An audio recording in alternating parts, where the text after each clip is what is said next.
నమస్తే, welcome to news one Telugu. అంటే వరాల జల్లు మీకు తెలిసే ఉంటాయి. 3 సామాజిక వర్గాలు బలంగా ఉంటాయి. 3 అంశాలను సామాజిక కోణంలో చూసినప్పుడు ఎంతవరకు డెమోక్రసీ పరిడవిల్లుతుంది?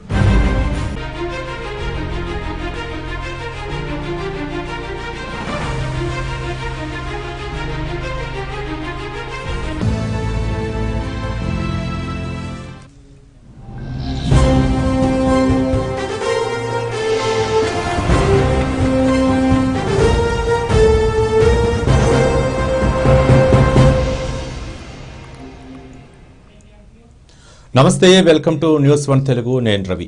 కేంద్ర ప్రభుత్వం రాష్ట్రానికి ప్రాజెక్టులు మంజూరు చేస్తున్నా, వాటికి నిధులు విడుదల చేస్తున్నా రాష్ట్ర సర్కారు మాత్రం పట్టి పట్టినట్లు వ్యవహరిస్తుంది. తన వాటా నిధులు విడుదల చేయటం లేదు, భూములు ఇవ్వటం లేదు. దీంతో ఎక్కడి ప్రాజెక్టులు అక్కడే ఆగిపోతున్నాయి. 2 రైల్వే టెర్మినల్స్ కోసం చాలా కాలం నుంచి దక్షిణ మధ్య రైల్వే భూములు అడుగుతున్నా రాష్ట్ర ప్రభుత్వంలో చలనం లేదు. వరంగల్ సూపర్ స్పెషాలిటీ హాస్పిటల్కు సగం నిధులున్నా విడుదల చేయలేదు. డ్రైపోర్ట్ అంశం ప్రతిపాదనల దశను కూడా దాటలేదు. దాన్ని ఎక్కడ ఏర్పాటు చేయాలనే దానిపై రాష్ట్ర ప్రభుత్వంలో క్లారిటీ లేకుండా పోయింది. ఎంఎంటీఎస్ ఫేజ్ 2 ప్రాజెక్టును 2019లో పూర్తి చేయాల్సి ఉండగా ఇప్పటికీ పనులు స్లోగానే సాగుతున్నాయి. పలు ప్రాంతాల్లో హైవేలు, ఫ్లైఓవర్ బ్రిడ్జిలు, మంచిర్యాల జిల్లాలోని కేంద్రీయ విద్యాలయం, ఇట్లా ఎన్నో ప్రాజెక్టులు పెండింగ్లో పడిపోతున్నాయి. రాష్ట్ర ప్రభుత్వం నిధులు ఇవ్వకపోవటం, ల్యాండ్ పూలింగ్ చేయకపోవడంతోనే సమస్యలు వస్తున్నాయని ఆఫీసర్లు చెబుతున్నారు. అంటే ఒక పక్క కేంద్రం రాష్ట్రానికి ఇవ్వట్లేదని ఒక పక్క రాష్ట్ర ప్రభుత్వం ఆరోపిస్తుండగా, రాష్ట్రమే అంటే ల్యాండ్ పూలింగ్ చేయడానికి అంటే కేంద్ర ప్రభుత్వం ఇస్తున్నటువంటి ఏవైతే ప్రాజెక్టులు నిధులు ఉన్నాయో వాటికి ల్యాండ్ పూలింగ్ చేయకపోవడం వల్లనే ఈ సమస్య తలెత్తుందని చెప్పేసి కేంద్ర ప్రభుత్వం ఒక పక్క చెప్తుంది. ఇక ఇదే అంశాలపై చర్చా కార్యక్రమంలో మనతో పాల్గొంటున్నారు దుర్గం సారయ్య గారు, PDSU ప్రెసిడెంట్, అలాగే మల్లేష్ గారు, CPI నాయకులు, శ్రీనివాస్ గారు, BJP నాయకులు, జి సత్యనారాయణ గారు, INTUC నాయకులు, వెంకన్న గారు, RTI యాక్టివిస్ట్, శిల్పా కాసు గారు, BJP మహిళా మోర్చా నుంచి స్పందిస్తున్నారు, షకీర్ అలీ గారు, కోహీర్ మండల వైస్ MPP మనకి చర్చా కార్యక్రమంలో పాల్గొంటున్నారు. అలాగే జగన్నాథ్ గారు, BJP జిల్లా సెక్రటరీ మనకు చర్చా కార్యక్రమంలో పాల్గొంటున్నారు. ముందుగా చర్చా కార్యక్రమంలో పాల్గొంటున్న అందరికి వక్తలకు కూడా స్వాగతం అండి. ముందుగా దుర్గం సారయ్య గారు నమస్కారం అండి. రైట్. మల్లేష్ గారు, CPI నాయకులు. మల్లేష్ గారు నమస్కారం అండి. మ్యూట్లో ఉన్నారు, మ్యూట్ తీసి మాట్లాడండి ప్లీజ్. మల్లేష్ గారు, ఎక్కడికక్కడిగా ప్రాజెక్టులన్నీ ఆగిపోతున్నాయి. ప్రస్తుతం ఉన్నటువంటి పరిస్థితుల్లో పెండింగ్ ప్రాజెక్టులన్నీ ఆగిపోతున్నాయి. ఒక డ్రై పోర్ట్ ఎక్కడ పెట్టాలో క్లారిటీ ఇవ్వలేదు. ఒక పక్క వరంగల్ సూపర్ స్పెషాలిటీ ఆసుపత్రికి రాష్ట్ర వాటాలో సగం నిధులు కూడా ఇవ్వలేదు. MMTS ఫేజ్ 2కు రాష్ట్రం తన వాటాలో ఇచ్చింది పావు అంతే. ROP, RIV హైవేలు పెండింగ్ లో ఉన్నాయి. ఒక పక్క కేంద్ర ప్రభుత్వం ల్యాండ్ పూలింగ్ సేకరించి ఇవ్వమన్నా దానికి సేకరించలేని పరిస్థితిలో రాష్ట్ర ప్రభుత్వం ఏ విధంగా స్పందిస్తున్నారు? మల్లేష్ గారు, ఈ తెలంగాణ రాష్ట్రం అనేక బలిదానాలతోటి, విద్యార్థుల బలిదానంతో తెచ్చుకున్న తెలంగాణ రాష్ట్రంలో కేసీఆర్ సర్కార్ వాళ్ళ ఆశలన్నీ, ప్రజల ఆకాంక్షల్ని దూరం పెట్టినటువంటి పరిస్థితి. ఈ విషయంలో తెలంగాణ ప్రజలు రెండోసారి కూడా అధికారం ఇచ్చినారు. కానీ వారు మాత్రం స్పందించకుండా, ప్రజలకు చేరువ కాకుండా, ప్రజల సమస్యల పరిష్కారంలో పూర్తిగా నిర్లక్ష్యం చేస్తూ వారు చెప్పినటువంటి అనేక వాగ్దానాలు అమలు చేయకుండా కుటుంబ పరిపాలన సాగిస్తూ పేద ప్రజల్ని నట్టేట ముంచిందని చెప్పి ఈ సందర్భంగా మేము అభిప్రాయం వ్యక్తం చేస్తా ఉన్నాం. ఏదేమైనా రైల్వే కోచ్ కానీ, బయ్యారం గనులు కానీ, ప్రభుత్వ ఆసుపత్రిలో తీరుస్తే చాలా ఇబ్బందికరమైన పరిస్థితి. హాస్పిటల్లో డాక్టర్ సరిగ్గా లేక రోగుల అవస్థలు చాలా ఇబ్బందులు పడేటువంటి పరిస్థితి ఉన్నది. నిరుద్యోగ యువతకు నిరాశ మిగిలింది. నిరుద్యోగుల సమస్యల మీద అనేక పోరాటాలు చేస్తే వాళ్ళని అరెస్ట్ చేయడం, వాళ్ళని భయప్రాంతాలకు గురి చేయడం, వాళ్ళని ఇబ్బంది పెట్టడం తప్ప ఈ పాలకులు వాళ్ళ సేఫ్టీ కోసం చూసుకున్నారు తప్ప ప్రజలు చేసింది మాత్రం శూన్యమని చెప్తా ఉన్నాం. ప్రాజెక్టుల పేరుతోటి కోట్లాది రూపాయలు కొల్లగొట్టి మొత్తం టిఆర్ఎస్ నాయకుల జేబులు నింపుకున్నటువంటి పరిస్థితి. ముఖ్యమంత్రి గారు ఈ విషయంలో పూర్తిగా వైఫల్యం చెందినారు అని చెప్పి మేము సిపిఐ పార్టీగా వైపున Right. డిమాండ్ చేస్తా ఉన్నాం. రైతులకు పరిహారం కూడా ఇవ్వడంలో ఈ ప్రభుత్వం నిర్లక్ష్యం చేసింది. పేదలకు డబుల్ బెడ్రూమ్లు అన్నారు, ఇండ్ల స్థలాలు అన్నారు, అదేవిధంగా ఉద్యోగుల్ని కూడా ఇందరబందరు చేసేటువంటి పరిస్థితి ఉన్నది.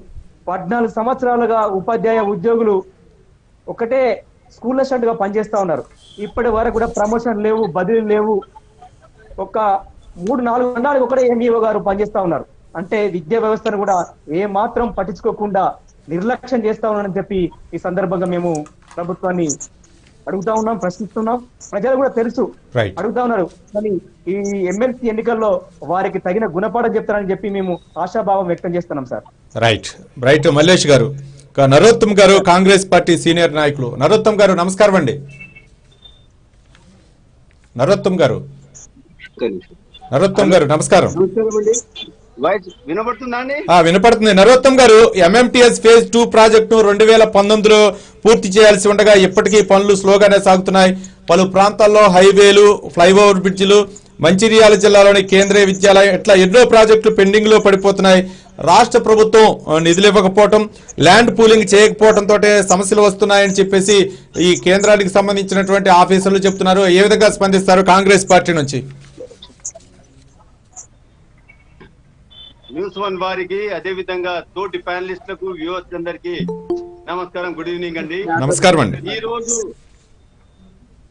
తెలంగాణ సిద్ధించి 7 సంవత్సరాలు దాటినా కూడా ఈ రోజున్న ఇక్కడున్న టిఆర్ఎస్ ప్రభుత్వము, కేంద్ర ప్రభుత్వం ఒప్పందాల వల్ల వాళ్ళిద్దరి మధ్యలో వైఫల్యం చెందుతున్నాయండి.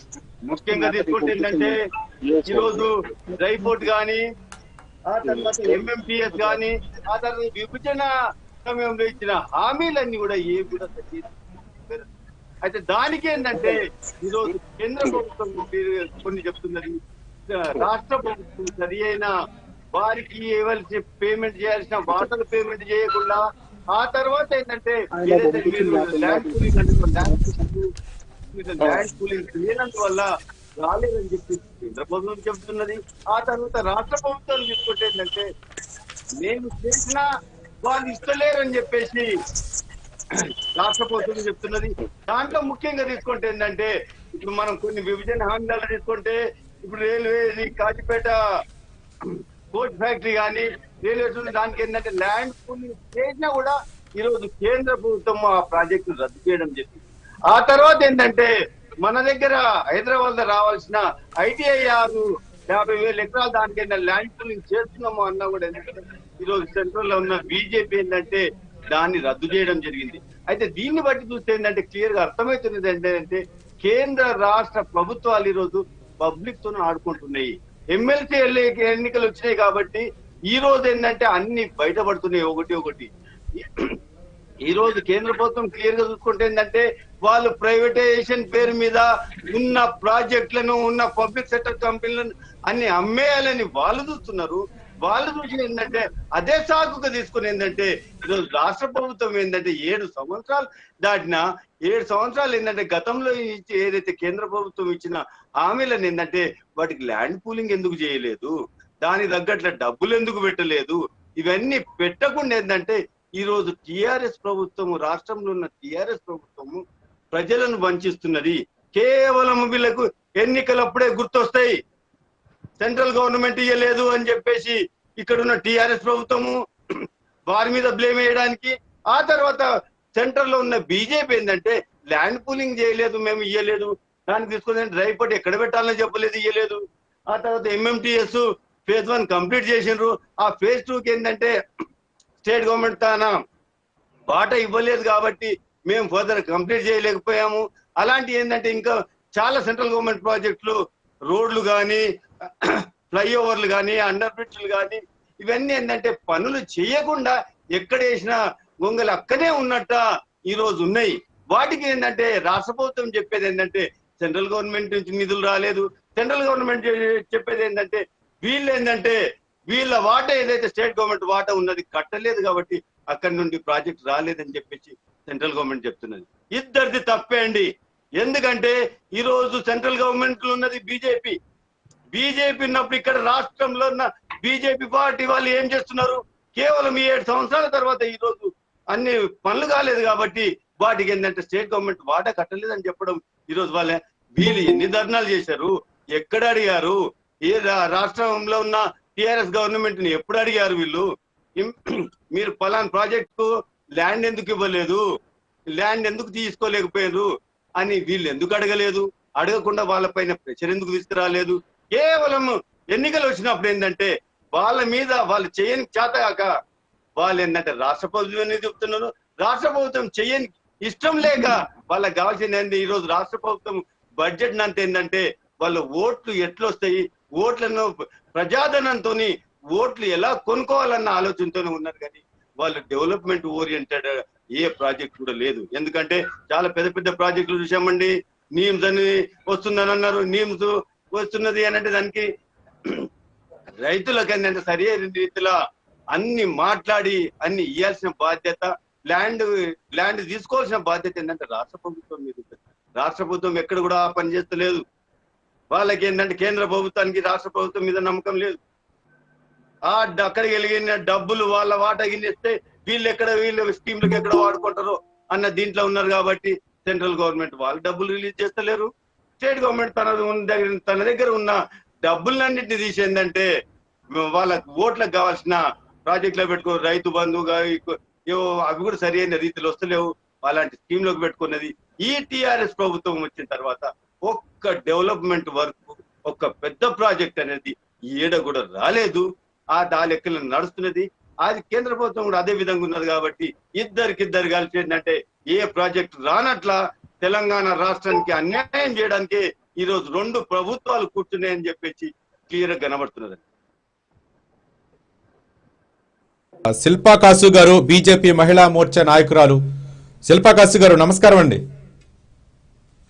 నమస్తే అండి. శిల్పా కాసు గారు, ఏంటి డ్రై పోర్ట్ ఎక్కడో క్లారిటీ లేదు, ఎంఎంటీస్ ఫేజ్ 2 కూడా నిర్మాణం పూర్తి కాలేదు, ఒక పక్క వరంగల్ సూపర్ స్పెషాలిటీకి నిధులు లేవు, ఇవన్నీ కూడా ఒక పక్క ఏమో రాష్ట్ర ప్రభుత్వం ల్యాండ్ పూలింగ్ చేయకపోవటం వల్లే మేము ప్రాజెక్టులు చేయలేకపోతున్నామని చెప్పేసి కేంద్రం చెప్తుంది. ఒక పక్క రాష్ట్ర ప్రభుత్వమే కేంద్రం నిధులు ఇవ్వటం లేదని రాష్ట్ర ప్రభుత్వం కేంద్రంపై ఆరోపణలు చేసింది. ఎలా స్పందిస్తారు బీజేపీ పార్టీ నుంచి? ఈ కార్యక్రమంలో పాల్గొంటున్న పెద్దలందరికీ నమస్కారం అండి. నమస్కారం. మళ్ళా ఈ ఛానల్ వాళ్ళకి ప్రత్యేక కృతజ్ఞతలు. ఎందుకంటే ఒక మంచి టాపిక్ ఇవాళ సెలెక్ట్ చేసుకున్నందుకు గాను. ఇంకొకటి ఏంటంటే మీరు ఇన్ని చెప్తున్నారు, దీంట్లో ముఖ్యంగా మీరు అన్న వాటిల్లో నేను ఒక 2 అంశాలను ముఖ్యంగా లేవనెత్తదలుచుకున్నాను. ఒకటి ఏంటి అని అంటే మన ఆరోగ్యం గురించి వరంగల్లో సూపర్ స్పెషాలిటీ హాస్పిటల్ పెట్టేసి దానికి ఇన్ని కోట్లు అని ఇచ్చిన తర్వాత కూడా కేంద్ర ప్రభుత్వం కేటాయించినాక 250 బెడ్లు పడకలు గలటువంటి ఒక సూపర్ స్పెషాలిటీ హాస్పిటల్ పెడదాము అని అంటే దానికి రాష్ట్ర ప్రభుత్వం ఇవ్వాల్సిన వాటా ఇవ్వకుండా అది నత్తనడక నడుస్తుంది. అదే విధంగా మనకి ఆరోగ్యం తర్వాత చెప్పుకోవాల్సింది ఏంటి అంటే ఈ తెలంగాణ ప్రభుత్వం చెప్పింది ఉద్యోగ అవకాశాలు. ఈ ఉద్యోగ అవకాశాల విషయానికి వస్తే డ్రై పోర్ట్ కోసమని నిర్మలా సీతారామన్ గారు ఫస్టే చెప్పారు. ఏంటంటే మన తెలంగాణలో డ్రై పోర్ట్ అవసరం చాలా ఉంది. ఎందుకంటే ఎగుమతులు దిగుమతులు మనది సముద్ర తీరంలో లేదు కాబట్టి తెలంగాణ మనకి ఒక డ్రై పోర్ట్ ఏర్పాటు చేసినట్టయితే ఎగుమతులు దిగుమతులు అనేవి సవ్యంగా జరుగుతాయి. అలాగే 5,000కు పైగా ఉద్యోగ అవకాశాలు కలుగుతాయి. దీనివల్ల ఇంకోటి ఏంటంటే కోల్డ్ స్టోరేజ్లు, నెక్స్ట్ గోడౌన్లు, వేర్ హౌస్లు ఇవన్నీ పెట్టడం వల్ల ఏంటి అంటే ఇండైరెక్ట్ గా ఉద్యోగ అవకాశాలు క్రియేట్ చేయడం అనేది జరిగింది. దీనికి మన రాష్ట్ర ప్రభుత్వం ఏం చేసింది అని అంటే ఓకే ఖమ్మంలో పెడతామని ఒకసారి, ఆ తర్వాత ఖమ్మంలో ల్యాండ్ దొరకట్లేదు, నెక్స్ట్ నల్గొండలో పెడదామని, తర్వాత నిజామాబాద్ లో పెడదామని, ఈ విధంగా ప్రతిసారి డిస్టిక్లు చేంజ్ చేస్తుందే గానీ ఆ డ్రై పోర్ట్ ఏర్పాటుకు కావాల్సినటువంటి ల్యాండ్ అనేది వాళ్ళు సరైన ప్లేస్ చూపించట్లేదు. దీంతో ఏమైందంటే ఆ డ్రై పోర్ట్ అంశం అనేది ప్రతిపాదన దశలోనే దాటవేశారు, ఆగిపోయింది. అంటే దీనివల్ల ఇండైరెక్ట్ గా ఒక 5,000 ఉద్యోగాలు అనేది మనం కోల్పోవడం జరిగింది.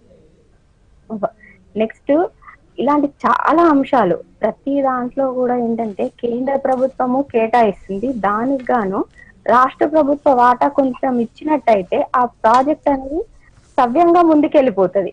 కానీ వీళ్ళు ఏం చేస్తారు అని అంటే, ఇప్పుడు మీరు అన్నట్టు ఎంఎంటీఎస్ఏ తీసుకుందాం. ఎంఎంటీఎస్ లో మనకి ఫేజ్ 2 కి గాను దగ్గర దగ్గర రాష్ట్ర ప్రభుత్వం కేంద్ర ప్రభుత్వ వాటాకు వచ్చేసరికి 2019లో మనకి ఇది 830 కోట్లు అంచనా ప్రాజెక్ట్. దీంట్లో తెలంగాణ ప్రభుత్వం 556 కోట్లు, రాష్ట్ర ప్రభుత్వం 274 కోట్లు ఇవ్వాలి. అయినా కానీ కనీసం 24% 24% అంటే 129 కోట్లు కూడా నిధులు ఇవ్వకుండా అది కూడా నత్తనడక నడుస్తుంది. ఇవన్నీ మనకి పెద్ద అంశాలండి. ఒక చిన్న అంశం నేను చెప్పదలుచుకున్నా ఏంటంటే, మనకి తెల్ల రేషన్ కార్డు ఉన్నటువంటి వాళ్ళకి మనము రూపాయి కిలో బియ్యం అంటాం. 1 రూపాయి ఇస్తే మన కిలో బియ్యాన్ని తెచ్చుకుంటాం. అట్లాంటి కిలో బియ్యానికి మనకి దానికి అయ్యే మొత్తం ఖర్చు 33 రూపాయలండి.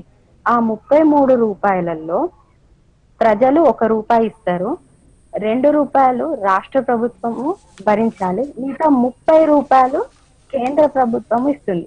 అయినా అని అంటే వాటా చూడండి ఒకసారి, కేంద్ర ప్రభుత్వం 30 రూపాయలు, రాష్ట్ర ప్రభుత్వం 2 రూపాయలు, మనం 1 రూపాయి ఇస్తున్నటువంటి రేషన్ కార్డులకి ఎక్కడైతే దానిపైన మనకి మోడీ గారి బొమ్మ వస్తుందనే ఉద్దేశంగా కొత్త రేషన్ కార్డులు శాంక్షన్ చేయించడం లేదు ఈ ప్రభుత్వం. ఎంతమంది ప్రజలకు తెలుసండి ఇది కేంద్ర ప్రభుత్వం ఇస్తున్నటువంటి రైస్ అని? అట్లా ప్రతి దాంట్లో కేంద్రం వాటా ఉంది. ఇంకొకటి ఏంటంటే కేసీఆర్ కిట్ అని చెప్పేసి మనకి డెలివరీ అయిన తర్వాత మహిళలకు ఇస్తున్నారు. ఆడపిల్లలు పుడితే 13,000, మగపిల్లలు పుడితే 12,000. అందులో ఫస్ట్ వచ్చేటువంటి 6,000 కేంద్ర ప్రభుత్వం డైరెక్ట్ వాళ్ళ అకౌంట్ లోకి వచ్చేస్తుంది. మిగిలిన 6,000 దఫల వారీగా అది స్టేట్ గవర్నమెంట్ ఇవ్వాలి. కానీ దాన్ని అది ఇవ్వడం అనేది డిలే చేస్తున్నారు వాళ్ళందరూ. ఇప్పుడు మేము పబ్లిక్ కి వెళ్ళినప్పుడు వాళ్ళు ఏమంటున్నారు అని అంటే, కేసీఆర్ కిట్ డబ్బులు రావట్లేదు అంటే, మేము చాలా వరకు వాళ్ళకి ఎక్స్ప్లెయిన్ చేస్తున్నాం. ఫస్ట్ వచ్చే 6,000 కేంద్ర ప్రభుత్వం అమ్మ ఇస్తుంది, మిగిలిన 6,000 రాష్ట్ర ప్రభుత్వం దఫల వారీగా ఇవ్వాలి, అది ఇవ్వట్లేదు అని. అట్లా ప్రతి అంశంలో కేంద్రం వాటా ఉంది. కేంద్రం తన వంతుగా కర్తవ్యాన్ని నిర్వహిస్తుంది. కానీ రాష్ట్ర ప్రభుత్వము తన నత్తనడకన నడిచి ఏ రూపాయి వదలడానికి ఇష్టపడలేక, లేకపోతే అభివృద్ధి ఇష్టం లేదా మనకి తెలియదు. ఉన్న వరకు దండుకోవాలి డబ్బులు, తర్వాత ఫ్యామిలీ అంతా సెటిల్ కావాలనుకుంటున్నారా అనేది మనకి తెలియదు. ఇప్పుడు చూడండి, డ్రై పోర్ట్ వీళ్ళు అడగలేదు. నిర్మలా సీతారామన్ గారి తెలంగాణకి డ్రై పోర్ట్ అవసరం ఉందని తను ముందుకు వచ్చిండు. అలాగే మీరు అన్నట్టు కేంద్రీయ విద్యాలయం కూడా, కేంద్రీయ విద్యాలయాన్ని పెట్టినాక ఆ బిల్డింగ్ శాంక్షన్ చేసింది, దానికి సంబంధించిన నిధులు ఇవ్వడం జరిగింది కేంద్ర ప్రభుత్వం. ఇన్ని రోజులు సరే ఒక ల్యాండ్ చూపించే వరకు ఒక ప్రైవేట్ బిల్డింగ్ లో నడిచిందండి. తర్వాత ఎన్ని రోజులని వెయిట్ చేస్తుంటారు? వీళ్ళు ఒక లెటర్ ఇచ్చారు, ఆ కేంద్ర స్కూల్ తీసేస్తాము అని అన్నాక, కేంద్రీయ విద్యాలయం తీసేస్తాం అన్నాక అప్పుడు ఉరుకుల పరుగుల ఇక్కడ ఉంది ల్యాండ్, అక్కడ ఉంది ల్యాండ్ అని చూపిస్తున్నారు. అంటే ప్రతి విషయం కూడా వీళ్ళు ఏంటిది అని అంటే డిలే చేయడం. కానీ అవన్నీ ఇన్ని రోజుల నుంచి గుర్తు రాలేదు. ఇప్పుడు ఎలక్షన్ అన్నప్పుడు మాత్రం కేంద్ర ప్రభుత్వం ఇచ్చిన దానికి మనము వాటా అంటే మ్యాచింగ్ గ్రాంట్ ఇవ్వాల్సి ఉంటే ఆ ప్రాజెక్ట్ సజావుగా ముందుకెళ్ళిపోతుంది. అటువంటి మ్యాచింగ్ గ్రాంట్ ఇవ్వకపోవడం వల్ల ఆ ప్రాజెక్ట్లే ఆగిపోతున్నాయి.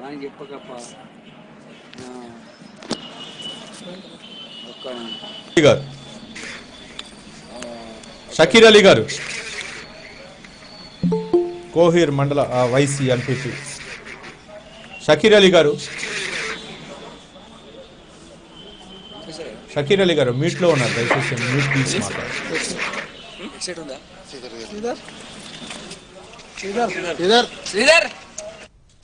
షకీర్ అలీ గారు మైక్ సింబల్ మీద క్లిక్ చేయండి ప్లీజ్. షకీర్ అలీ గారు. సత్యనారాయణ గారు, ఐఎన్టీసీ నాయకులు. సత్యనారాయణ గారు, సత్యనారాయణ గారు,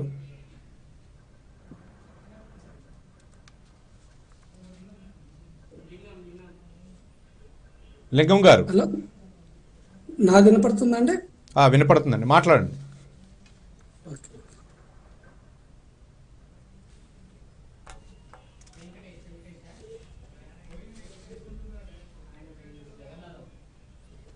వెంకన్న గారు, ఆర్టీఐ యాక్టివిటీస్ట్. నమస్కారం. నమస్కారం వెంకన్న గారు. నమస్కారం అండి. నమస్తే. ఏంటి అంటే కేంద్రం శాంక్షన్ చేసినటువంటి ఈ యొక్క ప్రాజెక్టులకు కూడా రాష్ట్రం నిధులు అవ్వచ్చు, లేకపోతే ల్యాండ్ పూలింగ్ చేయలేని పరిస్థితి. ఒక పక్కేమో కేంద్రం ఇవ్వట్లేదు, మనకి మొండి చేయి చూపిస్తుంది తెలంగాణ రాష్ట్రానికి అని చెప్పేసి గొప్పలుగా చెప్తున్నటువంటి రాష్ట్ర నాయకులు ఎవరైతే ఉన్నారో ఈ ఎన్నికల్లో లబ్ధి పొందడానికి విస్తృతమైనటువంటి ప్రచారం చేస్తూ కేంద్రంపై నెపాన్ని నెడుతున్నారు. ఏ విధంగా చూడొచ్చు, ఎలా వెంకన్న గారు? ఇప్పుడు కేంద్రం మీద నిందేసేటప్పుడు మా వంతు డబ్బులు మేము ఇచ్చాము, మీ వంతు డబ్బులు మీరు ఇవ్వలేదని చెప్పి డిమాండ్ చేయాలి కానీ రైట్, రాష్ట్ర ప్రభుత్వం కేంద్ర ప్రభుత్వం మీద ఫైట్ చేసే పరిస్థితి లేదండి. రైట్. అది దానికి ధైర్యం సహాలటలేదా, ఇంకేమైనా బలహీనతలు ఉన్నాయా అర్థం కావట్లేదండి.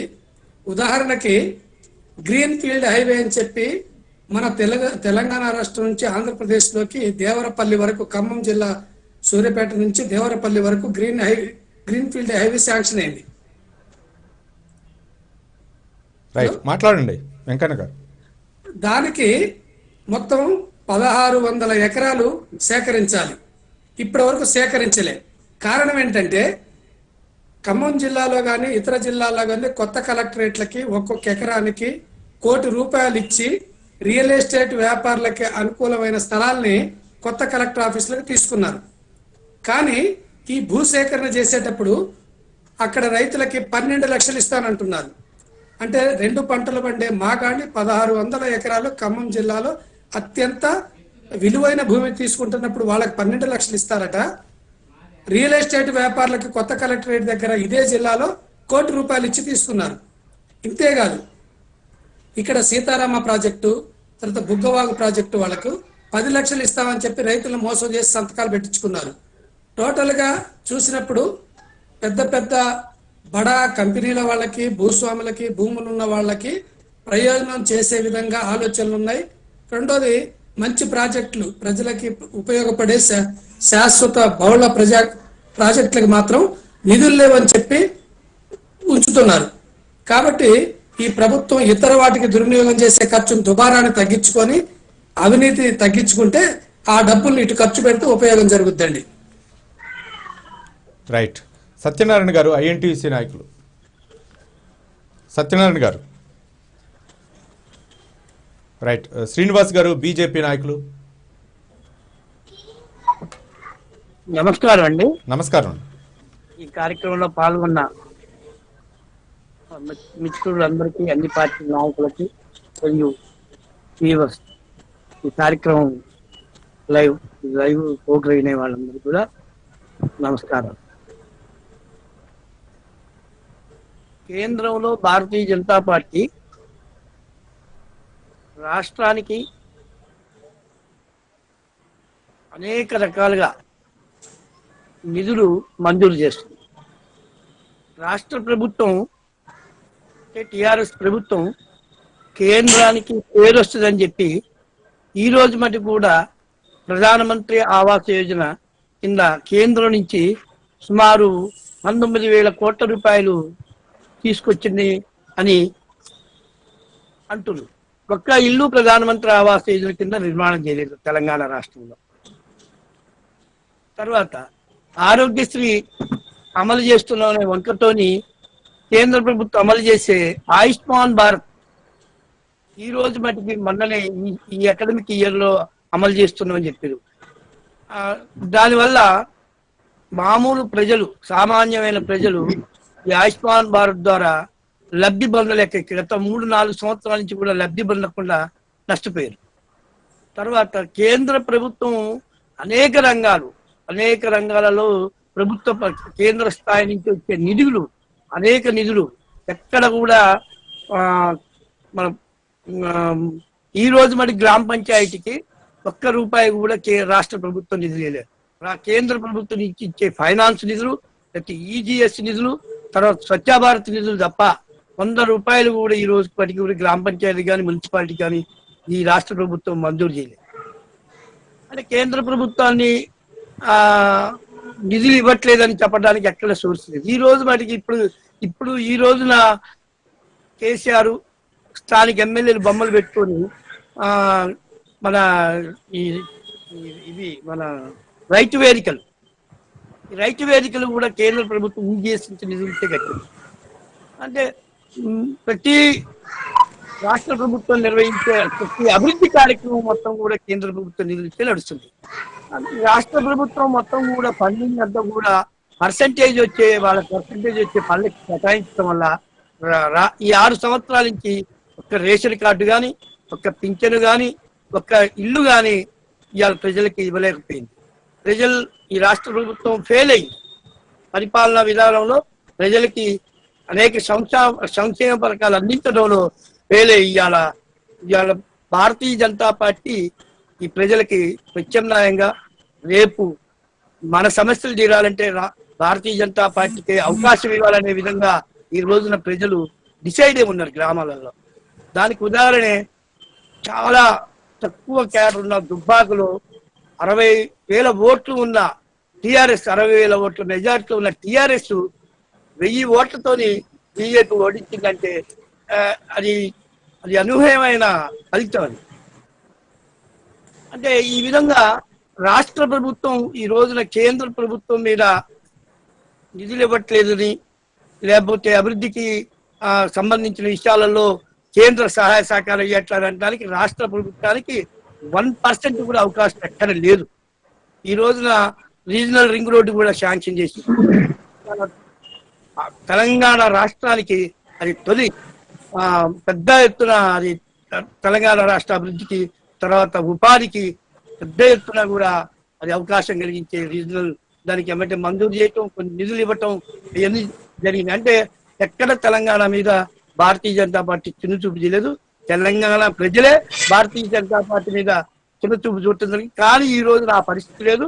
ఇలా భారతీయ జనతా పార్టీ ఇలా దూసుకొని పోతుంది తెలంగాణ ప్రజలలో. తెలంగాణ ఈ రోజు ఎన్నికలు పెట్టినా కూడా, అసెంబ్లీ ఎన్నికలు పెట్టినా కూడా ఈ రోజున భారతీయ జనతా పార్టీ అధికారం రావడానికి రెడీగా ఉంది అని తెలియజేస్తుంది. సత్యనారాయణ గారు, చెప్పండి. సత్యనారాయణ గారు, హలో సత్యనారాయణ గారు, అంటే కేంద్రం అంటే నిధులు ఇస్తుంది, అన్నీ కూడా శాంక్షన్ చేస్తుంది. రాష్ట్ర ప్రభుత్వం మాత్రం ల్యాండ్ పూలింగ్ కానీ, లేకపోతే ల్యాండ్ సేకరణ కానీ, లేకపోతే కేంద్రానికి సహకరించలేకపోవడం గల కారణాలు ఏంటి? ఒక పక్క కేంద్రం మీద నెపం నెట్టడం రాష్ట్ర ప్రభుత్వం వంతవుతుంది. ఒక పక్క కేంద్ర మంత్రి అంటే కిషన్ రెడ్డి గారు కూడా రాష్ట్ర ముఖ్యమంత్రికి లేఖ రాశారు. అంటే ఎంఎంటీఎస్ ఫేజ్ 2కు రాష్ట్ర ప్రభుత్వం వాటా మొత్తం విడుదల చేయాలని సాక్షాత్తు కేంద్ర హోంశాఖ సహాయ మంత్రి కిషన్ రెడ్డి రాష్ట్ర ముఖ్యమంత్రికి లేఖ రాసి ఈ ప్రాజెక్టును త్వరితగతిగా పూర్తి చేయాలన్నా సరే స్పందన లేనటువంటి పరిస్థితి ఏర్పడింది.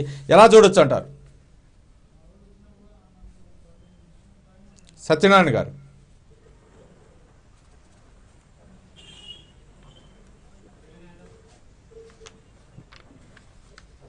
నరోత్తమ్ గారు, నరోత్తమ్ గారు,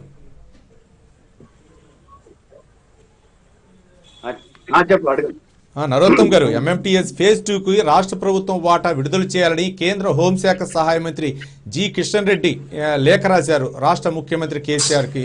కానీ అక్కడ ఎటువంటి స్పందన లేకపోవడానికి గల కారణాలు ఏంటి? అంటే త్వరగా నిధులు విడుదల చేయండి, మీ రాష్ట్ర వాటా విడుదల చేయండి, వాటా విడుదల చేస్తే ఎంఎంటీఎస్ ఫేజ్ 2 కంప్లీట్ అయిపోద్ది, ఇది కేంద్ర ప్రభుత్వం పూర్తిగా మీకు నిధులు ఇచ్చింది కాబట్టి మీ వాటా విడుదల చేస్తే ఈ ఎంఎంటీఎస్ ఫేజ్ 2 కూడా కంప్లీట్ అయిపోద్ది అని చెప్పేసి హోంశాఖ సహాయ మంత్రి కిషన్ రెడ్డి లేఖ రాశారు. ముఖ్యమంత్రి నుంచి స్పందన రాలేదని తెలుస్తుంది. ఎలా చూడొచ్చు అంటారు? అవునండి, కేంద్ర మంత్రి కిషన్ రెడ్డి గారు ముఖ్యమంత్రికి లేఖ రాసిందని అంటున్నారు. ఇది అంటున్నప్పుడు రాష్ట్ర ప్రభుత్వము ఈ ఎంఎంటీఎస్ నిధులు తమ వాటా ఇవ్వండి అని రాసిండు అని అంటున్నారు. అవును, కేంద్రం తన వాటా రిలీజ్ చేసేసి రాష్ట్రానికి ఏంటంటే ఈ రోజు బీజేపీ ఇంతకుముందు బీజేపీ తెలంగాణలో దూసుకుపోతున్నది అన్నప్పుడు ఏంటంటే తెలంగాణ వైదికులు మొత్తం కేడర్ ఉన్నట్టే కదా. కేడర్ ఉన్నప్పుడు మీరెందుకు ఈ రాష్ట్ర ప్రభుత్వం మీద ప్రెషర్ తీసుకొస్తలేరు? కేవలము రాసినాము అంటే రాసినాము చెప్పుకోవడానికి మేము రాసినాము మీరు చేయలేదు కాబట్టి అంటే అల్టిమేట్ గా ఇద్దరు కలిపి ఏంటంటే ప్రజలను ఆ తర్వాత అండి ఇంకోటి ఏంటంటే ఇంతకు ముందు బీజేపీ మిత్రులు చెప్పుకుంటూ వచ్చిర్రు ఏంటంటే ఈ రోజు ఏంటంటే రాష్ట్రంలో ఏ కార్యక్రమాలు చూస్తే ఏంటంటే దాంట్లో ఏంటంటే మా బొమ్మలు పెట్టలేదు. నరోత్తమ్ గారు మాట్లాడండి.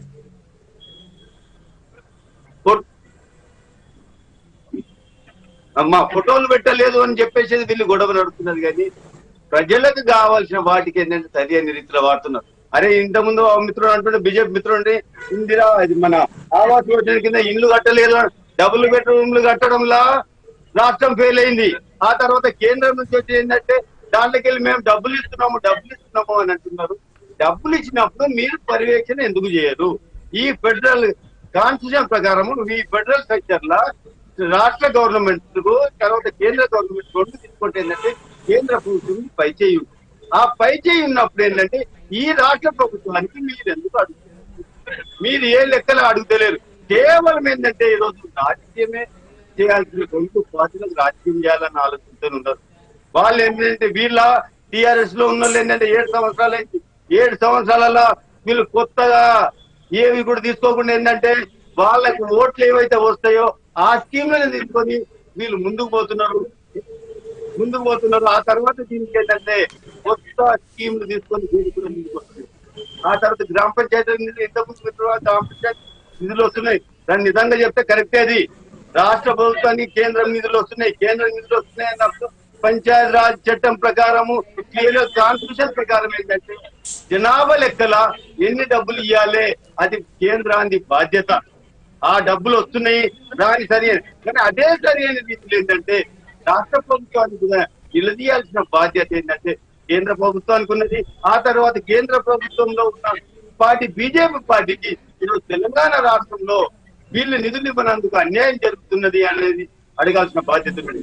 ఒక్కటి ఏంటంటే మీరు కొన్ని చెప్పారు. ఈ రోజు ఏంటంటే విభజన హామీలలోనే ఏదైతే చట్టం తయారైన వాటికే ఈ రోజు కేంద్ర ప్రభుత్వం ఏంటంటే వాటిని ఏంటంటే ఈ రోజు రాష్ట్రానికి ఇవ్వడానికి వెనుకపోతున్నారు. ఆ వెనుకపోవడానికి ఏంటంటే ఈ రోజు గ్రాడ్యుయేట్ ఎలక్షన్స్ వచ్చినాయి కాబట్టి ప్రతి ఒక్కరు మాట్లాడటం తయారయ్యారు. బీజేపీ మాట్లాడి తయారైంది, టీఆర్ఎస్ తయారైంది. అరే ఐటీఆర్ ప్రాజెక్ట్ తోటి హైదరాబాద్ వస్తే 1 లక్షల ఉద్యోగాలు వచ్చేటి, ఆ తర్వాత ఇండైరెక్ట్ ఎంప్లాయ్మెంట్ కూడా చాలా పెరిగేది. అలాంటి ప్రాజెక్ట్ ఏంటంటే కాదని చెప్పేసి ఈ రోజు సెంట్రల్ గవర్నమెంట్ దాన్ని ఏంటంటే గ్రాడ్యుయేషన్ చేయాలి. ఆ తర్వాత మనం ఇప్పుడు కాజీపేట రైల్వే కోచ్ ఫ్యాక్టరీ చేస్తామని చెప్పేసి తీసుకొని వచ్చారు. దాన్ని కూడా రద్దు చేయడం. ల్యాండ్ పూలింగ్ అని మీరు అడిగారు. ల్యాండ్ పూలింగ్ అంటే ల్యాండ్ పూల్ చేసి రాష్ట్రము వాళ్ళు అడిగిన దానికంటే ఎక్కువనే ల్యాండ్ వాళ్ళు చూపెట్టినప్పుడు ఆ ప్రాజెక్ట్ ఎందుకు రద్దు చేశారు? అంటే ఈ రోజు ఏంటంటే కేంద్రంలో ఉన్న బీజేపీ ప్రభుత్వము వాళ్ళకు కొత్త ప్రాజెక్టు తీసుకొని చేయాలని లేదు. దాన్ని ఏంటంటే ఏదో లెక్కల పక్కకు తప్పియాలని చూస్తున్నారు. కానీ కొత్త ప్రాజెక్టు తీసుకొని ఏంటంటే ప్రజలకు బాగోగులు చేద్దామన్న ఆలోచనగా ఎక్కడ కూడా లేరని కనబడుతున్నారు. అంతెందుకండి మొన్న మోడీ గారే చెప్తారు ప్రభుత్వం ఉన్నది వ్యాపారం చేయడానికి కాదు, ఏదంటే ఏమో ఖాళీ శాసించడానికి దీని కొరకు ఉన్నదంట. ఉన్న 100 ప్రాజెక్టులను పిఎస్ ప్రాజెక్టులన్నీ అమ్మేస్తాడంటే వీళ్ళు ఏంటంటే ఒక లెక్కతో చూసుకుంటే ఏంటంటే ఇండైరెక్ట్ గా అన్ఎంప్లాయ్మెంట్ క్రియేట్ చేయడము వీళ్ళే. ఆ తర్వాత ఏంటంటే రిజర్వేషన్లు ఎస్టీ తర్వాత బీసీలకు ఇతర వాళ్ళకందరికి ఉన్న రిజర్వేషన్లు కూడా ఈ పబ్లిక్ సెక్టర్స్ ఉంటే ఏంటంటే రిజర్వేషన్లు అనేది ఇంప్లిమెంట్ అయితే వీటిని అన్నిటిని అమ్మేసి ప్రైవేట్ వ్యక్తికి పరం చేసి అంబానీనో అదానినో వాళ్ళు పెట్టుకున్నారు. వాళ్ళ ప్రైవేట్ పరం చేసేసి మొత్తము వాళ్ళకే బాగోగులు చేయాలని ఉన్నది. కానీ కేంద్ర ప్రభుత్వానికి ఏ లెక్కలో కూడా ఈ రోజు ప్రజలకు బాగోగులు చేయాలని లేదు. వాళ్ళకి నిజంగానే ప్రజల పైన చిత్తశుద్ధి ఉంటే వాళ్ళ పార్టీ టీఆర్ఎస్ నిలదీస్తుంది. 7 సంవత్సరాల నుంచి ఏం చేస్తున్నారు వీళ్ళు? ఏంటంటే ల్యాండ్ పూలింగ్ కానీ రాష్ట్ర గవర్నమెంట్ యొక్క షేర్ కట్టకపోతే వీళ్ళు ఏం చేస్తున్నారు? ఒక్క దాంట్లో చెప్పారు మీరు ఏంటంటే కిషన్ రెడ్డి ఆ ఎంఎంటీఎస్ లెటర్ రాసి అది లెటర్ వరకు పరిమితమైంది. ఈ రోజు ఉన్నారు ఏంటంటే మళ్ళా రాష్ట్ర అధ్యక్షుడు ఉన్నారు. ఏమో మిగతా వాటి ఏంటంటే కులం పేరు మీద వాటి మీద పెద్ద మాట్లాడతారు. అరే ప్రజల హితం గురించి మాట్లాడిన అవసరం లేదా? వాళ్ళు ప్రజల మధ్యలో ఉండలేరా? ప్రజలకు ఎట్లా బాగోగులైతాయి? వాటిని తీసి మాట్లాడితే ఏంటంటే బీజేపీ సరైన రీతిలో ముందుకు పోతున్నదని అనుకోవచ్చు. ఆ తర్వాత టిఆర్ఎస్ ప్రభుత్వం అయితే నిజంగా చెప్తే ఈ 7 సంవత్సరాలల్లో టిఆర్ఎస్ ప్రభుత్వము వాళ్ళకు ఓట్లకు కావాల్సిన స్కీమ్లే తీసుకున్నారు. అది ప్రజలను మభ్యపెట్టి తప్పుడు వాగ్దానాలు అవి చేసి ఓట్లు తీసుకొని గడ్డి మీద కూర్చొని వాళ్ళే మంచిగా అవుతున్నారు కానీ ఎక్కడ కూడా ప్రజలకు బాగోలు చేస్తలేదని చెప్పేసి క్లియర్ కనబడుతున్నదండి. దాన్ని ఏంటంటే టిఆర్ఎస్ బీజేపీ రెండు కూడా పునరాలోచించుకోవాలి. మీకు అధికారము ఓట్లేసి అధికారం సీట్ల మీద కూర్చోబెట్టిన అంటే మీరేంటంటే మీ సొంత అర్జనకు ఏదో ఉన్నాయి అమ్మేయడానికో తీసుకోవడానికో కాదు, మీరు ప్రజల హితం కోరి ముందుకు పోవాలని చెప్పేసి ఈ సందర్భంగా రాష్ట్ర కేంద్రంలో ఉన్న ప్రభుత్వాలకు విజ్ఞప్తి చేస్తున్నాము. అదే విధంగా ప్రజలు కూడా ఇది గమనించాలి, గమనిస్తున్నారు కూడా. రేపు వచ్చే వాళ్ళకి సమయం వచ్చినప్పుడు తప్పు కూడా చూపెట్టారు. ఒక్క నిమిషం నర్మకం గారు, ఒక్క విషయం నేను చెప్పదలుచుకున్నాను. మీరు అన్నటువంటి ఐటీఆర్ ల్యాండ్ ఫిల్లింగ్ చూపలేదు అని మీరు అంటున్నారు కదా, అది వాళ్ళు ల్యాండ్ ఫిల్లింగ్ చూపలేదు అని చెప్పే విషయాన్ని కాగే ఓపెన్ గా చెప్పింది. First point. ఇంకొకటి ఏంటంటే మీరు అన్నారు కొత్త రేషన్ కార్డుకి బొమ్మలు లేవని ఆరాట పడుతున్నారు ఈ బీజేపీ వాళ్ళు అన్నారు. బొమ్మలు లేవని కాదండి, ఎంతో మంది ఇప్పుడు వైట్ రేషన్ కార్డుకి అర్హులై ఉండి మాకు వైట్ రేషన్ కార్డు ఇవ్వండి అని అంటే ఆ వైట్ రేషన్ కార్డు రిలీజ్ అయినాక దానిపైన కేంద్ర ప్రభుత్వం నుంచి వచ్చింది కాబట్టి దానిపైన వైట్ రేషన్ కార్డు పైన కేంద్రంది సింబల్ ఉండే అవకాశం ఉంది, లేదా మోడీ గారిది బొమ్మ ఉండే అవకాశం ఉంది. అందుకని దాన్ని మనసులో పెట్టుకొని కొత్త రేషన్ కార్డ్సే అసలు రిలీజ్ చేయటం లేదు. ఇంకొకటి ఏమన్నారంటే మీరు కొట్లాడాలి అని అంటున్నారు. ఒక్కసారి ఆలోచించండి మీరు అందరూ, తల్లికి బిడ్డలందరూ సమానమే, ఏ తల్లికైనా బిడ్డలందరూ సమానమే. అట్లనే కేంద్ర ప్రభుత్వానికి రాష్ట్రాలన్నీ సమానమే. కానీ నిన్న కేటీఆర్ గారు ఏమంటున్నారంటే దక్షిణ రాష్ట్రాలు కనబడతలేమో అని మాట్లాడుతున్నారు.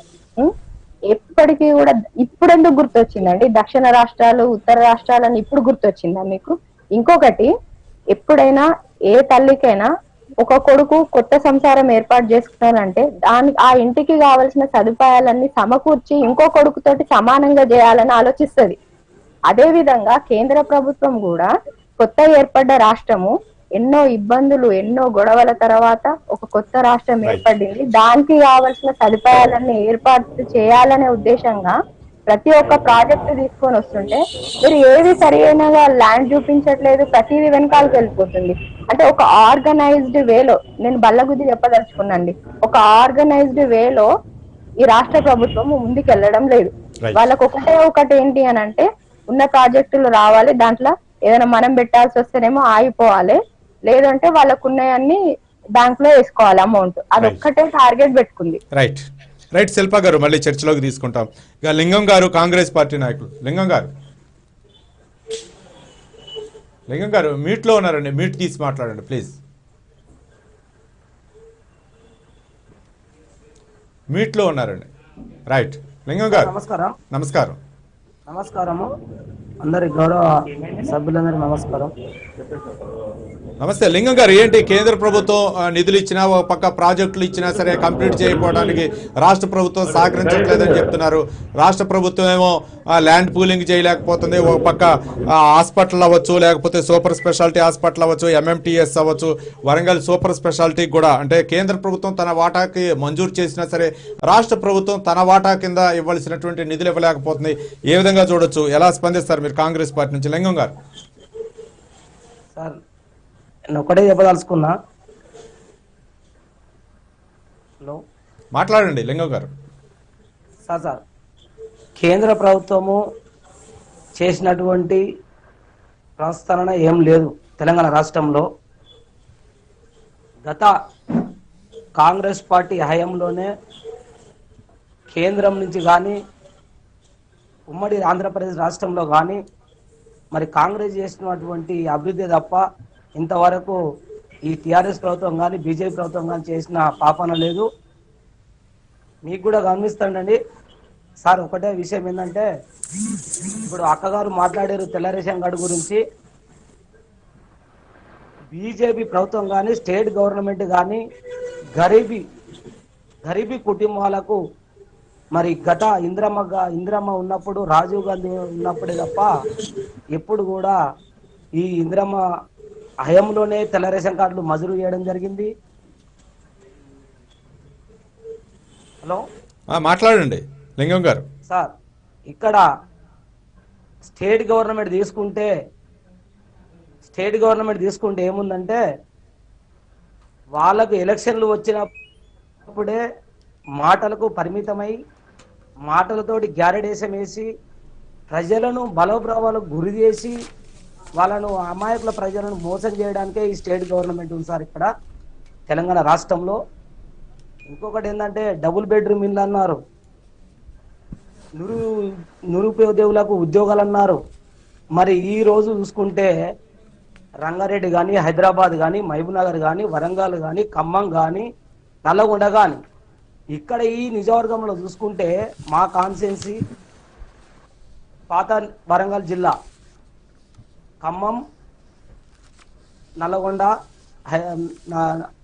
వరంగల్, దీంట్లో 6 సంవత్సరాల నుంచి నిరుద్యోగ ఉపాధ్యాయులకు పేద కుటుంబాలు అంటే డిగ్రీ పీజీ చేసిన వారికి ఒక ఉద్యోగం ఇచ్చిన పాపాన లేదు.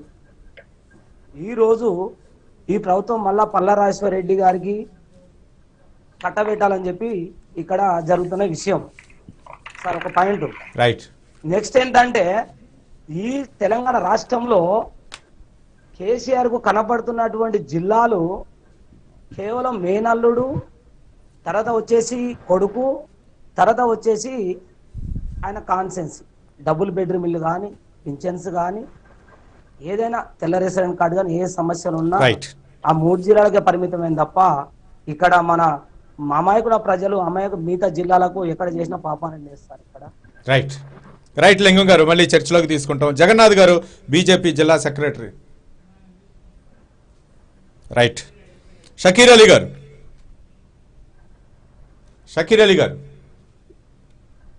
जी, इस पैनल पे मौजूद सभी को मेरा सलाम, आदाब। उससे मैं इस चर्चा में शामिल हुआ, सुन रहा हूँ, एक लोकल मुद्दों पे बात हो रही है। मैं जहाँ तक मानता हूँ कि हमारी राज्य की सरकार और हमारी केंद्र की सरकार हमारे डेवलपमेंट की जो रुकावट है उसमें बराबर की शरीक है। अभी हमारे कांग्रेस पार्टी के लिंगू साहब बता रहे थे कि राशन कार्ड की हालत कैसी है, राशन कार्ड से गरीबों के घरों पे क्या असर हो रहा है। जैसे ही अभी कुछ ही देर पहले मैडम जो बीजेपी के स्पोक पर्सन है, ड्राई कोर्ट हमने पूछा नहीं था, फिर भी सेंट्रल ने उसको अपनी जानिब से दिया है। तो मैं आपको यहाँ से याद दिला दूं कि फार्मर बिल भी किसान ने नहीं पूछा था, फिर भी आपने उनके ऊपर जबरदस्ती लागू किया जा रहा। तो बात आपकी देने की या आप आह्वान को देने की नहीं होती, सरकार सभी के लिए होती है। आपने जब उसको सैंक्शन किया था तो हम उसका सम्मान करें, लेकिन जब ड्राई कोर्ट पे जब काम करने के लिए बेरोजगार कम अज कम 5000 लोगों को, बेरोजगार लोगों को मुलाजिमत मिलेगी, जिसपे आपने कहा अभी तक उसका इम्प्लीमेंट नहीं हुआ, उस पर कोई अमल नहीं हुआ। खैर, ये आपकी नीयती पे, आपके मिनिमम प्रोग्राम पे ये दर्शाता है। अब रहा हमारे यहाँ का फेज 2 का जो हमारे MMTS का सवाल है, जो 2012 और 13 में इसको जो है ना सैंक्शन किया गया था एक बड़ी रकम और एक बड़े बजट के तहत, लेकिन वक्त गुजरता गया, करीब हम 7 साल आगे आ गए, अभी तक वो उसमें कुछ हुआ नहीं। सेंट्रल गवर्नमेंट का इसमें योगदान बता रहे हैं और स्टेट वाले इसमें फंड इसको रिलीज नहीं कर रहे हैं। मैं आपको बता दूं कि न्यूज़ 1 से मैं तेलुगु न्यूज़ 1 पे मैं ये बात आपको बता दूं कि एक ही उल्लू काफी था बर्बाद गुलिस्तां करने को, हर शाख पे उल्लू बैठा है, अंजाम गुलिस्तां क्या होगा। आपकी जो है तो यहाँ पे स्टेट गवर्नमेंट में बैठने वाले, आप इवन एक राशन कार्ड तक आप एक गरीब घर को दे नहीं पा रहे हैं। आप सरकार चलाने की बात करते हैं, आप सेंट्रल से फंड नहीं आने की आप बात करते हैं। तेलंगाना गवर्नमेंट जब से आई है हमारे यहाँ तेलंगाना अलहदा होने के बाद से कि कोई राशन कार्ड नहीं मिला, जबकि मेरे मंडल में 6 साल के अंदर बामुश्किल 100 लोगों को राशन कार्ड नहीं मिला होगा। इस पे गरीब लोगों पे इसका काफी असर पड़ता, और इसका असर हम लॉकडाउन में देख चुके हैं कि हमारी तेलंगाना गवर्नमेंट ने जिन लोगों को राशन नहीं दिया, वो गरीब लोग राशन नहीं ले पाए। जब लॉकडाउन की स्थिति हम सभी को पता थी कि लोग खाने को मोहताज हो गए। इसमें सेंट्रल गवर्नमेंट की तरफ से कुछ कंट्रीब्यूशन राइस की तरफ से मिला, लेकिन जिनके पास राशन नहीं था वो लोग कितने तकलीफ से गुजरे हैं, इस बात का हमें एहसास है। अब चलिए, अब हम बात करते हैं यहाँ पे जो है सो हमारे प्रोजेक्ट की, हमारी शराहों की। हमारी शराहें, हमारे प्रोजेक्ट, हमारे तेलंगाना के सीएम किस बेस पे काम कर रहे हैं? आपका बेस सिर्फ कमीशन पे टिका हुआ है। आप जो काम करते हैं मिशन भागीरथ, आपको कमीशन मिलता है। आपको मिशन काकतिया पे काम करते हैं, आपको कमीशन मिलता है। आप ग्रामा में, आप जो है ना विलेजेस में आके आप विजिट कीजिए कि कितनी परेशानी होती है रोड की, नालियों की, ड्रेन की। आप इस पे कोई काम नहीं करते। आप मिशन भागीरथ का एक बड़ा प्रोजेक्ट आप बताते हैं, उस पे क्या काम हुआ है? आगे आप जो है ना गांव पे लेवल पे, विलेजेस लेवल पे आके देखें कि घरों तक पानी नहीं पहुंचा। आप मेरे मंडल विजिट कीजिए, मैं यहाँ से आपको मधु कर रहा हूँ, चाहे वो सेंट्रल हो या स्टेट के लीडर हो, आप आइए कोहिर मंडल को, मैं विजिट कराऊंगा आपको कि मिशन भागीरथ का पानी किन किन घरों को और कहाँ कहाँ तक मिला। आप टीवी पे बैठ के आप प्रोग्राम कहते हैं, वहां से आप स्टेट गवर्नमेंट से सीएम साहब आप वहां पे उंगली उठाते हैं सेंट्रल पे, सेंट्रल वाले कहते हैं कि हम बजट दे चुके हैं। तो मैं लिहाजा यहाँ से यही कहूंगा कि हमारे सेंट्रल में जो बैठे हुए हैं, आपके ये स्टेट दोहरी नजर से नहीं देखा जाना चाहिए, क्योंकि आपका, मैं यहाँ पे क्लियर कट पे यह बात यहाँ पे डंके की चोट पे बता दूं टीआरएस लीडर्स को और बीजेपी लीडर्स को, ये मेरा दावा है आपसे, आप झुटला नहीं सकते कि टीआरएस का पूरा डेवलपमेंट सिद्दीपेट और गजवेल में है और प्रधानमंत्री का पूरा डेवलपमेंट गुजरात में है। आप मेरे इस चैलेंज को एक्सेप्ट करके बता दो, स्टेट में, हमारे स्टेट में आप जो है ना डबल बेडरूम्स के आप जो है ना बात करें तो पूरा डबल बेडरूम का एक सेक्टर तैयार है गजवेल में। मैं विजिट करा, आप आइए, जहीराबाद आइए, आप विकाराबाद आइए, कहाँ है डेवलपमेंट? आप जो जब डबल बेडरूम आप बात करे थे, दलितों को जमीन देने की बात करे थे सीएम साहब, कहाँ है वो? पूरा डबल बेडरूम का आप वहां पे देते हैं। तो मैं लिहाजा यही कोशिश करूंगा कि जिन फंडों को आपने, आपकी दोनों की लड़ाई में अवाम का बड़ा नुकसान उठा रही है अवाम, तो मैं लिहाजा मैं यहाँ से गुजारिश करूंगा कि जो रुका हुआ है हमारा, ये हमारे షకీర్ అలీ గారు మళ్ళీ చర్చలోకి తీసుకుంటాం. శిల్ప గారు, ఏంటి అంటే గుజరాత్ ని ఎక్కువగా డెవలప్ చేస్తున్నారు, గుజరాత్ మీద ఉన్నటువంటి ప్రేమ మిగిలిన రాష్ట్రాల మీద లేదు. ప్రధానమంత్రి కేంద్రంలో ఉన్న బీజేపీకి ఒక పక్క అంటే కేంద్ర రాష్ట్ర ప్రభుత్వాలు రెండింటిని కూడా షకీర్ అలీ గారు విమర్శించారు. ఎలా స్పందిస్తారు మీరు?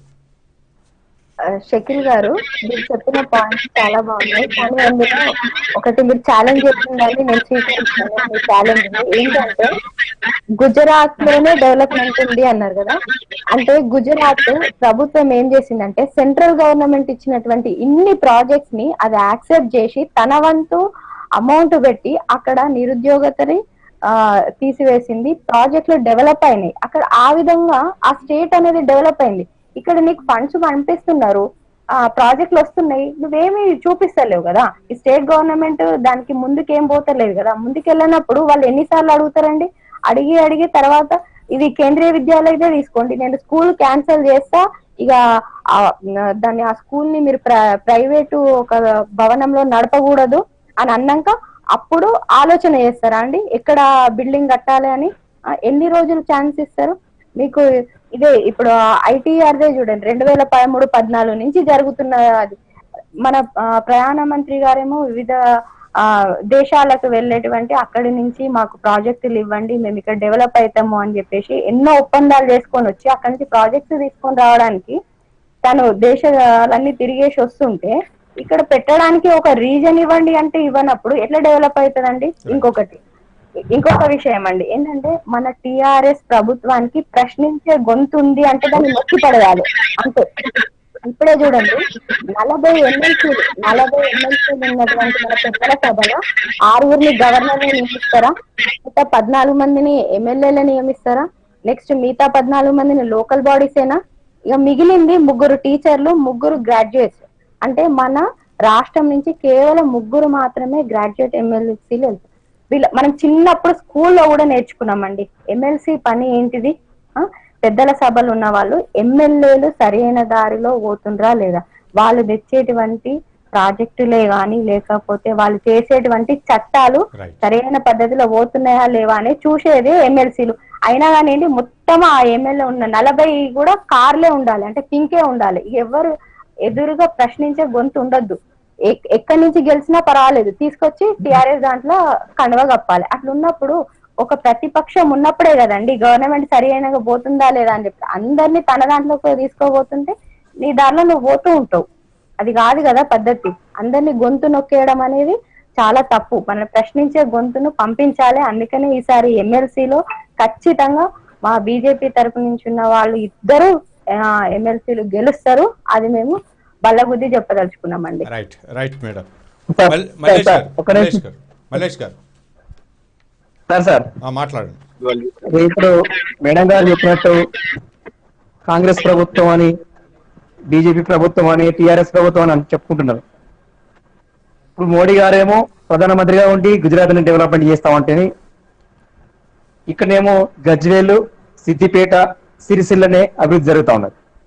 ఇలాంటి పరిస్థితులల్లా అంటే వీళ్ళు దేశానికి ప్రధానమంత్రి, రాష్ట్రానికి ముఖ్యమంత్రులా, లేక ఒక రాష్ట్రానికి సంబంధించిన ఒక జిల్లాకు సంబంధించిన మంత్రులా? అదొకటి. తర్వాత ఇప్పుడు 7 సంవత్సరాలుగా పెండింగ్ లో ఉన్నటువంటి ఈ హైదరాబాద్ లో జరుగుతున్నటువంటి అభివృద్ధి పనులు ఏ మాత్రం నాణ్యతలో లేదు. ఎక్కడికక్కడ వాటర్ నిలిచిపోయిన సంగతి తెలుసు. రోడ్డు మీద మొత్తం కార్లు కూడా వర్షాలకు కొట్టుకుపోయినటువంటి పరిస్థితి. మరి ప్రధానమంత్రి గారు ముఖ్యమంత్రి పాత్ర పోషిస్తున్నారా, ముఖ్యమంత్రి గారు ప్రధానమంత్రి గారి పాత్ర పోషిస్తున్నారా? పెద్దవాళ్ళు చెప్తే చిన్నవాళ్ళు వినానా, వీళ్ళు చెప్తే వాళ్ళు వినానా? ఎవరు చెప్తే ఎవరు వినాలి? ఈ రాష్ట్ర అభివృద్ధి కోసం ఎవరు మాట్లాడాలి? ఇప్పటి వరకు మొన్న దుబ్బాకలో గెలిచినటువంటి ఎమ్మెల్యే గారు వారైతే మరి డీజిల్ పెట్రోల్ మీద ఎందుకు మీరు మాట్లాడరు? ప్రజలది కాదా? ప్రజా సమస్య కాదా? ఆయుష్మాన్ భావ మంచి కార్యక్రమం కావచ్చు, కానీ ప్రజలకు ఎంత మేరకు చెందవలసిన అవసరం ఉన్నదని చెప్పి మాట్లాడాల్సిన అవసరం లేదా? ప్రధానమంత్రి గారి దగ్గర పోయి ముఖ్యమంత్రి గారు మాట్లాడంగానే అక్కడ ఒక మాట మాట్లాడతారు. మల్లేష్ గారు ఒక అంశం ఏంటంటే మన చర్చ, ఒక్క నిమిషం అండి శిల్ప గారు, మేడం ఒక్క నిమిషం. అంశం ఏంటంటే ఇప్పుడు కేంద్రం మంజూరు చేస్తుంది, రాష్ట్రం స్పందించట్లేదు. రాష్ట్రం ఎందుకు ఈ నిధులు ఇవ్వలేకపోతుంది, రాష్ట్రం ఎందుకు ఈ ల్యాండ్ పూలింగ్ చేయలేకపోతుంది, ఇదే ప్రధానమైనటువంటి అంశం. ఒక పక్క కేంద్రం ఇవ్వలేకపోయిందా, రాష్ట్రం ఇవ్వలేకపోయిందా, అది సెకండరీ. రైట్ మల్లేష్ గారు. ఒక్క మాట sir, Hyderabad development sir, Jawahar Nagar గాని, బాలాజీ నగర్ గాని, అట్లా అలాగే గబ్బిలాలపల్లి గాని, తర్వాత మేడ్చల్ ప్రాంతాలలో చాలా ఇంకా వెనుకబడిపోయినటువంటి ప్రాంతాలు ఉన్నాయి సార్. ఈ దీని మీద ఎందుకు నిర్లక్ష్యం చేస్తున్నది ఈ గవర్నమెంట్, రాష్ట్ర ప్రభుత్వం? గ్రేటర్ ఎలక్షన్ అప్పుడు, ఎమ్మెల్యే ఎలక్షన్ అప్పుడు మాత్రమే ప్రజల ఓట్లు కావన్నా, తర్వాత మళ్ళీ అవసరం లేదా? పేదల కింద స్థలాలు, ఇండ్లు గాని, మిగతా సంబంధించిన వాళ్ళకు మౌలిక వసతులు, వాళ్ళకు నిరుద్యోగ పరిస్థితి కూడా చేయలేకపోతే వీళ్ళ పరిస్థితి ఏం కావాలని చెప్పి, రోజువారీ కూలీల పరిస్థితి ఏం కావాలి? గ్రామాల నుంచి పట్టణాలకు వలస వేయాలి సార్, మన బతుకుదెరువు కోసం పోయినారు. అక్కడ వాళ్ళకి పనులు లేక చాలా ఇబ్బంది పడుతున్నారు సార్. దాని మీద వీళ్ళు ఎందుకు మాట్లాడారు? రైతు వేదికలు కడుతున్నారు సార్. ఒక్క నిమిషం శిల్ప గారు, మీకు అవకాశం ఇస్తాను. ఒక్క నిమిషం. అవకాశం ఇస్తాను ప్లీజ్. రైతు వేదికలు కడుతున్నారు. ఆ రైతు వేదికలు, రైతుల వడ్లు కొనుగోలు చేయలేని వాళ్ళు, రైతుల బాధలు తీర్చలేని వాళ్ళు రైతు వేదికలు ఎందుకండి? దాని మీద జరగాలని చెప్పి శిల్ప గారు మాట్లాడండి. మల్లేష్ గారు, ఒక్కటి మీరు డీజిల్ పెట్రోల్ ఏదైనా ఒక విషయాన్ని అది దాన్ని హైలైట్ చేయాలని డిసైడ్ చేస్తున్నారు. కానీ తండ్రి చేసిన అప్పు కొడుకు కాకపోతే ఎవరు తీర్స్తారండి? తండ్రి అప్పు చేసిపోయింది, నెక్స్ట్ కొడుకే కదా తీర్చాల్సింది. అట్లనే కాంగ్రెస్ గవర్నమెంట్ అప్పు చేసిపోయిందండి. దాన్ని ఇప్పుడు మా ప్రభుత్వము దాన్ని అప్పు తీరుస్తుంది.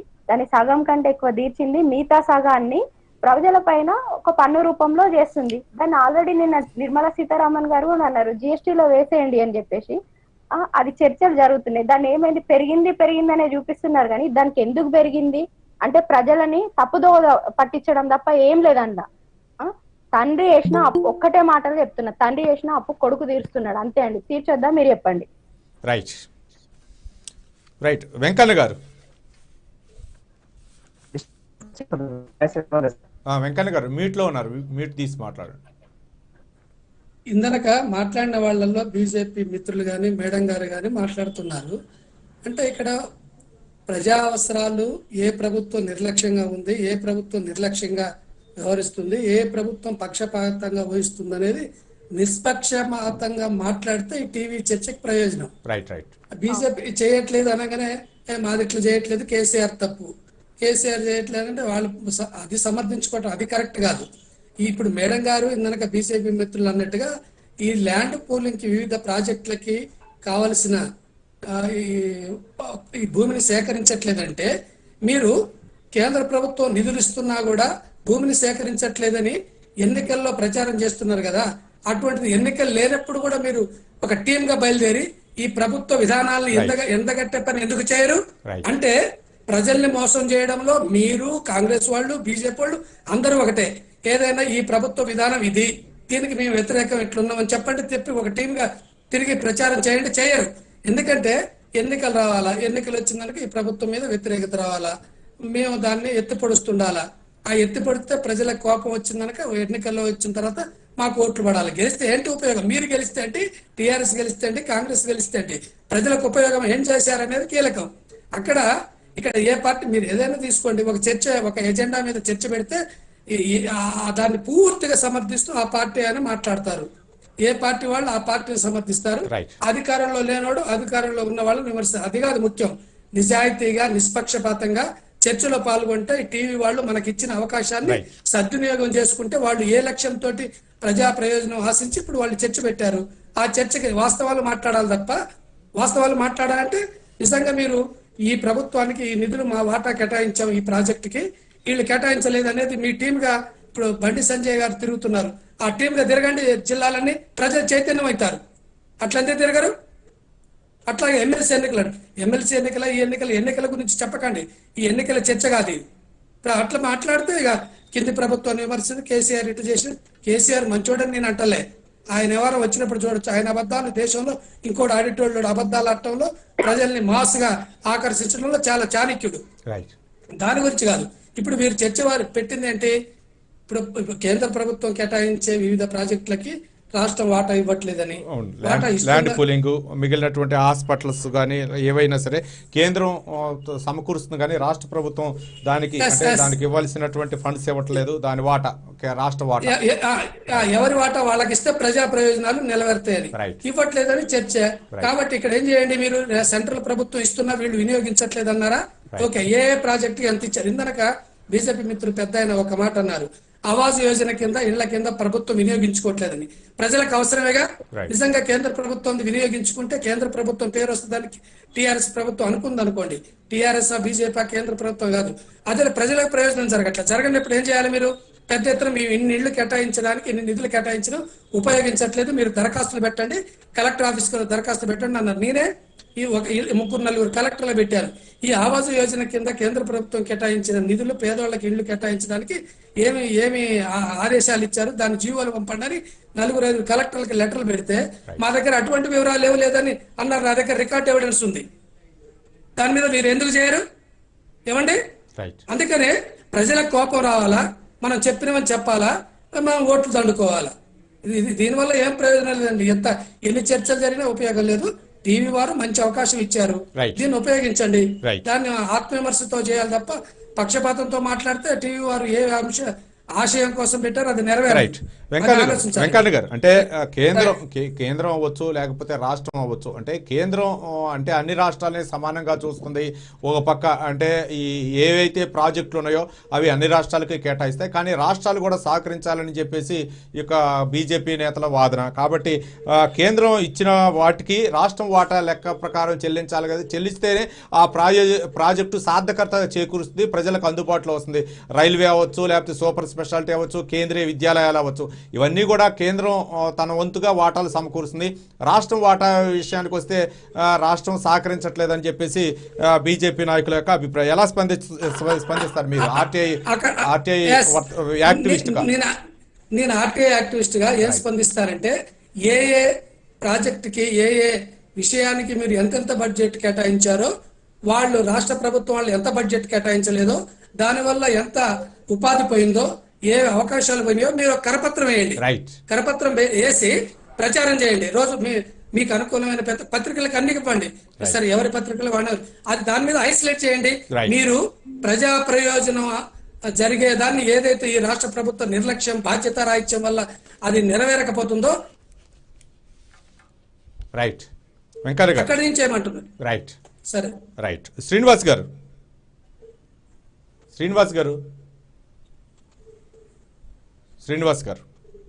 రైట్ శిల్ప గారు రైట్ రైట్ రైట్ మాట్లాడండి శ్రీనివాస్ గారు. ఇందాక మాట్లాడినప్పుడు సారు కేంద్ర రాష్ట్ర ప్రభుత్వాలు అంటే వెంకన్న గారు ఆర్టీఐ యాక్టివిస్టు, ఆయన ఏ పార్టీకి సంబంధించినటువంటి వ్యక్తి కాదు.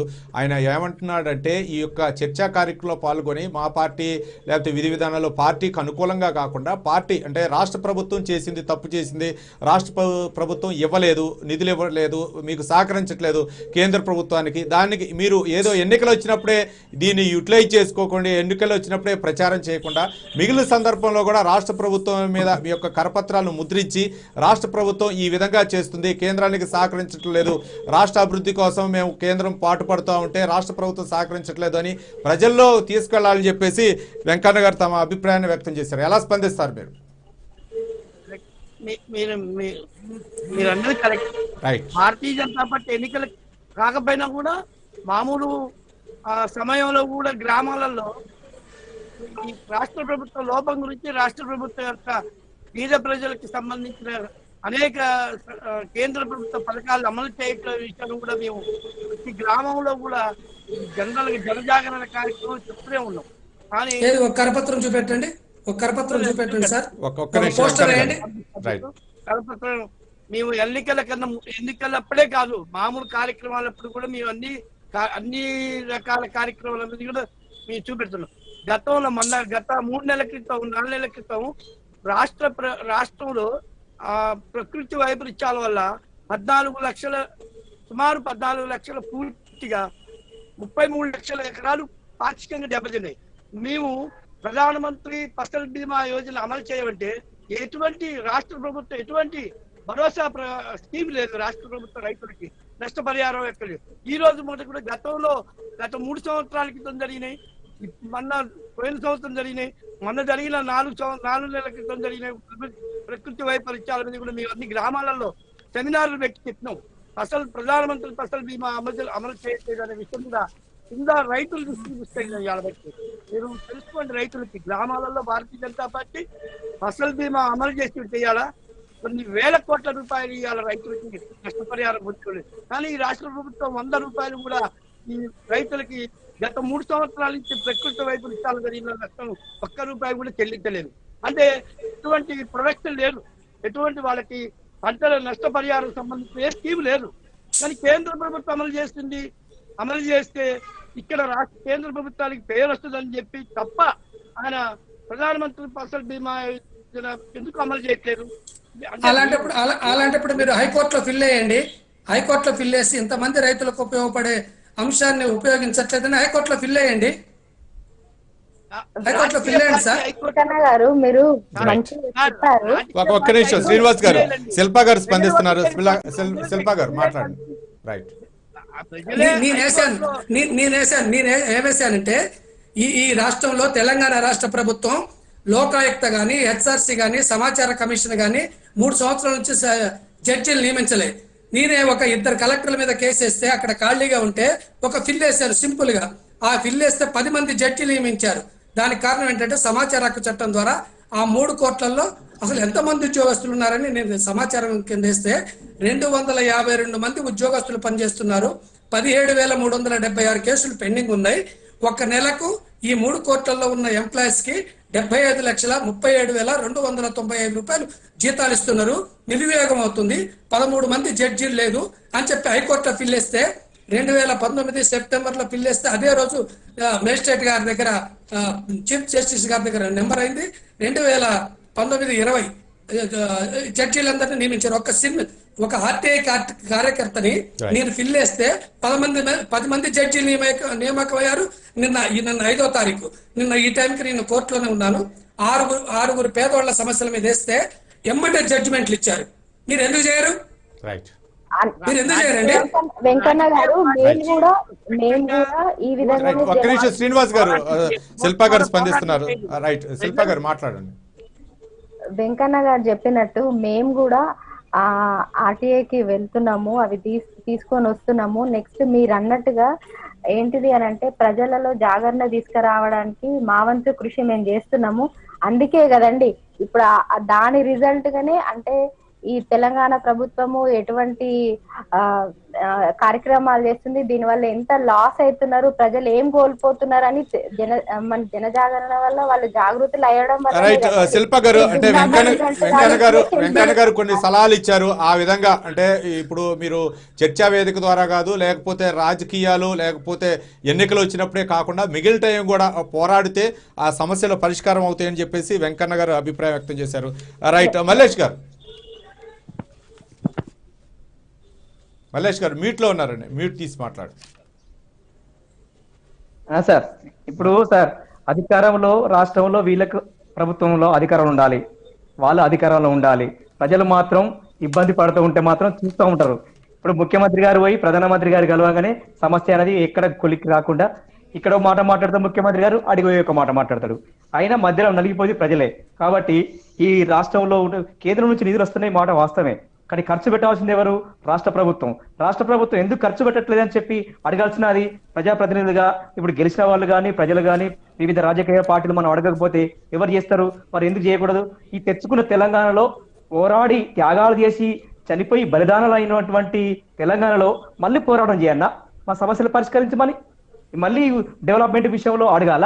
ఇవన్నీ ఎందుకు ఇట్లా నిర్లక్ష్యం చేస్తున్నారని చెప్పి అన్ని పార్టీలుగా ప్రజాప్రతినిధులుగా మనం అడగకపోతే ఈ ప్రభుత్వం ఇట్లే నిర్లక్ష్యం చేస్తుంది. ఇప్పుడు సెక్రటరియట్ కూలగొట్టింది, అదేవిధంగా ముఖ్యమంత్రి గారి భవనం ఉన్నప్పటికీ కూడా ఇంకో కొత్త భవనం కట్టుకున్నాడు, ప్రగతి భవన్ కట్టుకున్నాడు. ఇప్పుడు ఈ డ్రై ఫ్యాక్టరీ సంబంధించి ఎందుకు నిర్మాణం చేయకూడదు? 7 సంవత్సరాల నుంచి 8 సంవత్సరాల నుంచి ఎందుకు పెండింగ్ ఉండాలి? అది మిగతా పెండింగ్ ప్రాజెక్టులు రైతులకు ఎందుకు డబ్బులు ఇవ్వకుండా నిర్లక్ష్యం చేస్తున్నారు? అడగకపోతే ఎవరు చేస్తారండి? అడగాల్సిన అవసరం ఉన్నది, మనం అడగాలి. వాళ్ళు ప్రభుత్వం ఉన్నది కాబట్టి వాళ్ళు ఖచ్చితంగా చేయాల్సిన అవసరం ఉన్నది, చేయాలి. ఇప్పుడు ప్రధానమంత్రి PMGY కింద ఇండ్లు వస్తాయి. ఆ ఇండ్లు ఇక్కడ రాష్ట్ర ప్రభుత్వం డబుల్ బెడ్రూమ్ల పేర్ల కొంతమందికి ఇస్తున్నారు. కానీ IAY కింద వచ్చేటువంటి ఇండ్లు నిరుపేదలైనటువంటి గుడిసెవాసులకు ఇళ్లలో ఇల్లు లేని కవర్లు కప్పుకొని ఉండే వాళ్ళకు ఇల్లు లేక చాలా ఇబ్బంది పడుతున్నారు. ఆ ఇంద్రమ్మ ఇండ్ల మీద కూడా ఎంక్వైరీ చేస్తా అని చెప్పి ముఖ్యమంత్రి గారు చెప్పినారు. ఎలక్షన్ అప్పుడే వాళ్ళకు ఓట్లప్పుడే వాళ్ళకు ఇవి గుర్తుకొస్తాయి. వీళ్ళకి కూడా బీజేపీ వాళ్ళు ఏం చేస్తారంటే సార్, మేము CBI విచారణ చేస్తాం ముఖ్యమంత్రి కేసీఆర్ మీద, కేసీఆర్ ని జైలుకు పంపిస్తామని చెప్పి ఎలక్షన్ అప్పుడే మాట్లాడతారు. తర్వాత మళ్ళీ వీళ్ళు కాముకుంటారు, వాళ్ళు కాముకుంటారు. కానీ నష్టపోయేది పేద ప్రజలు కాబట్టి పేద ప్రజల వైపున ఆలోచన చేయాలని చెప్పి ఏటా 1 కోటి ఉద్యోగాలు ఇస్తామని చెప్పినటువంటి పాలకులు అమలు చేయమని చెప్పి మేము CPI పార్టీ వైపు కూడా మేము డిమాండ్ చేస్తాం. సార్ ఒక్క మాట సార్, ఒక్కటే మాట. మన ఫ్రెండ్ సెక్రటేరియట్ కూలగొట్టారు. నాకు ఎంత బాధ వేసిందంటే అండి, D బ్లాక్ పింక్ గ్రానైట్ ఉంటది, అది ఇంకా 50 సంవత్సరాలైనా కూడా బ్రహ్మాండంగా ఉంటది. ఎటువైపున చూసినా బ్రహ్మాండంగా ఉంది. దాంట్లోకి మే నెలలో వెళ్ళినా కూడా సెంట్రల్ ఏసీ ఉన్నట్టు ఉంటది. దాన్ని దారుణంగా కూలగొట్టారు. దానికి నేను RTI కింద వేస్తే 61,11,401 రూపాయలు కూలగొట్టినందుకు ఖర్చు అయింది. పేదోడికి ఇల్లు కట్టి ఇవ్వమంటే డబ్బులు లేవంటాడు, రేషన్ కార్డు ఇవ్వమంటే డబ్బులు లేవంటాడు. మొత్తం మన తెలంగాణ రాష్ట్రంలో పంచాయతీలు 12,751 పంచాయతీలు ఉన్నాయి, మున్సిపాలిటీలు మా నగరాలు ఉన్నాయి. దీంట్లో నాకు తెలిసి నేను సమాచార హక్కు చట్టం కింద తీసుకున్న ప్రకారం 16,80,000 రేషన్ కార్డులు రావాలి. వాళ్ళకి రేషన్ కార్డులో కనీసం రేషన్ కార్డులో రేషన్ వచ్చే పరిస్థితి లేదు. దాని మీద పట్టించుకోరు. దాని మీద ఏంటి పెద్ద ఎత్తున ఉద్యమం చేద్దాం, మీరు పార్టీల పక్కన పెట్టండి, ప్రజల కోసం పనిచేసే వాళ్ళు ఒక టీమ్ గా బయలుదేరారు. ఏ పార్టీ తప్పు చేస్తే ఆ పార్టీ మీద మాట్లాడడం సిద్ధమా? అట్లా చేయాలండి. మనం ఒక పార్టీ ఉంటే తప్పు లేదు, పార్టీని అభినందించవచ్చు. కానీ సెక్రటేరియట్ కూలగొట్టి చాలా నా సొంత ఇల్లు కూలగొట్టినట్టు బాధ వేసిందండి. రైట్, వెంకన్న గారు మీరు ఓర్పు సహనంతో RTI ద్వారా మంచి ఇన్ఫర్మేషన్ రాబడుతున్నారు, మీకు చాలా థ్యాంక్స్ అండి. ఇంకొక మాట సార్, మేడం గారి అన్నారు RTI మేము కూడా ఉపయోగిస్తూ ఉన్నారు కదా. నాకు మళ్ళీ బీజేపీ కార్యకర్తల మీద కూడా నాకు బాధేసింది ఏంటంటే, నెలవల్లి రామారావు అని పోయిన 2 నెలల క్రితం హత్య చేశారు. అతన్ని హత్య చేస్తే నేను కూడా స్వయంగా పోయాను, నివాళులు అర్పించాను. ఎందుకు హత్య జరిగిందనే దాంట్లో నాకు తెలియదు.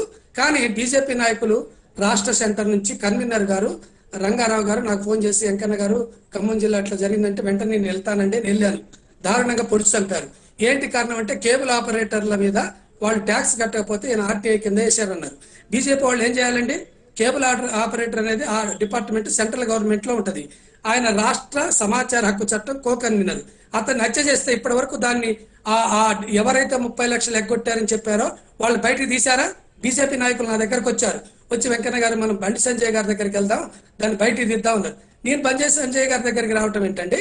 మీరు ఏదైతే ఆర్టీఐ కింద దాని లాయర్ని పెట్టి కోర్టులో వేసాడన్నారో ఆ లాయర్ ద్వారా వాళ్ళని బయటకు తీసి వాళ్ళని జైలు బయటెడ్ చేయండి అన్నారు. ఇప్పటి వరకు అతిగతి లేదు. ఒక ఆర్టీఐ కార్యకర్త బీజేపీ పార్టీ నాయకుడు హత్య గావించబడితే మీరు చెప్పిన ప్రకారం ఆర్టీఐ కింద చంపారు, ఇంకో చంపారు నాకు తెలియదు, కానీ నాకు చెప్పిన ప్రకారం, టీవీలో చెప్పిన ప్రకారం, నా దగ్గరకు వచ్చిన ప్రకారం మీరు ఎందుకు చర్య తీసుకోలేదండి? వాడిని ఇప్పటి వరకు వాళ్ళ కేబుల్ ఆపరేటర్లు ఎందుకు లోపలేదండి? ఇప్పుడు స్పందించిన వాళ్ళు బండి సంజయేనండి. బండి సంజయ్ అన్ననే ఫస్ట్ స్పందించారు.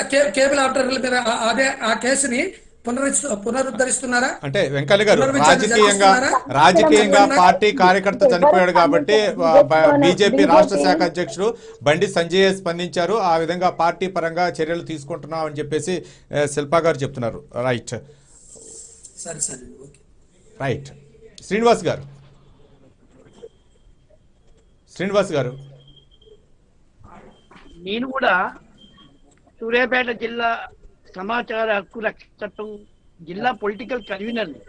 నేను ఒక 7-8 కేసులు ఇప్పటికీ సమాచారం ఇవ్వకపోతే ఇవాళ కమిషన్ కి అప్పీల్ చేసి సంవత్సరం అయింది. మళ్ళీ అప్పీల్లో అంటే సమాచార హక్కు రక్షణ చట్టం యొక్క దాని యొక్క వ్యవహారం కూడా ఈ రాష్ట్ర ప్రభుత్వం నిర్వీర్యం చేసింది. వాళ్ళ ఏజెంట్లనే సమాచార కమిషన్ పెట్టిందండి. టిఆర్ఎస్ పార్టీ కార్యకర్తలే సమాచార కమిషన్ పెట్టింది. 2018 కేసులు ఇప్పుడు నడుస్తున్నాయి. మీ సూర్యాపేట జిల్లాలో నూతనకల్లు మండలం తాళసింగారంలో 100% గుడ్డి చెవిటి మూగాతను మెత్స సోమేశ్వరరావు భూమిని తహసీల్దార్లు, రెవెన్యూ డిపార్ట్మెంట్ వాళ్ళు కలిసి వాళ్ళ అన్నయ్య కొడుకు మెత్స శ్రీనివాసరావుకి పాస్ పుస్తకం చేశారు. ఎట్లా చేశారంటే ఆయన వాంగ్మూలం ఇచ్చాడు. వాంగ్మూలం ఎట్లా ఇచ్చాడు? నోటితో చెప్పడు, కంటితో చూడు, చోతో వినడు. ఎట్లొచ్చింది భూమి ఆయనకి ఎట్లా చెందింది? దాని మీద మీరు ఏంటి? నేను చెప్తున్న తాళసింగారంలో 1413 సర్వే నెంబర్, ఖాతా నెంబర్ మీరు వేయండి గట్టిగా. అంటే నేను ఇది సమాచార హక్కు చట్టం చర్చ కాదు, పక్కా పోతుంది. కానీ జనరల్గా నా స్వభావం అక్కడ మీరు స్పందిస్తున్నారు కాబట్టి ఆర్టీఐ ఒక సామాజికవేత్తగా మీరు స్పందిస్తున్నారు కాబట్టి మీకు ధన్యవాదాలండి. మీరు చేస్తున్నటువంటి ప్రయత్నాలు ఇంకా ముందు కూడా కొనసాగాలని మేమైతే కోరుకుంటున్నాం. ఇక్కడ ఉన్నటువంటి వక్తలు కూడా మీరు చేస్తున్నటువంటి కృషి అవ్వచ్చు, ఏ విధంగా సమాచారాన్ని అంటే మీరు ఆ యొక్క హక్కుని సద్వినియోగం చేసుకుంటున్నారు. చాలా మంది కూడా ఆ ప్రయత్నాలు చేయట్లేదు ఇప్పుడు, కానీ మీరు మాత్రం స్ఫూర్తిగా నాకు వచ్చిన ఉత్తరాలండి రోజు ఇన్ని వస్తాయి వివిధ జిల్లాల నుంచి. రైట్ షకీర్ అలీ గారు మీట్లో ఉన్నారు, దయచేసి.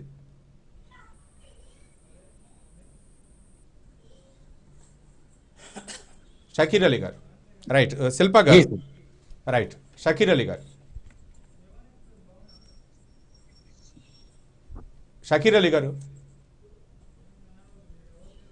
గారు మీట్లో ఉన్నారు, దయచేసి మీట్ తీసి మాట్లాడండి. రైట్ శిల్పా గారు.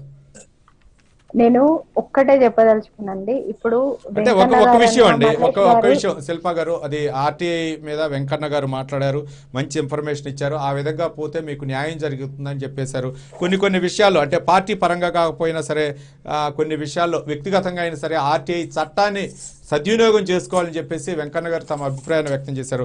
మిగతా 2016లో కేంద్ర ప్రభుత్వం మంచిర్యాల జిల్లాకు కేంద్ర విద్యాలయాన్ని శాంక్షన్ చేసింది. కొత్త బిల్డింగ్ కోసం ఫండ్ ఇచ్చింది. టెంపరీగా రెంట్ బిల్డింగ్లో స్కూల్ స్టార్ట్ చేశారు.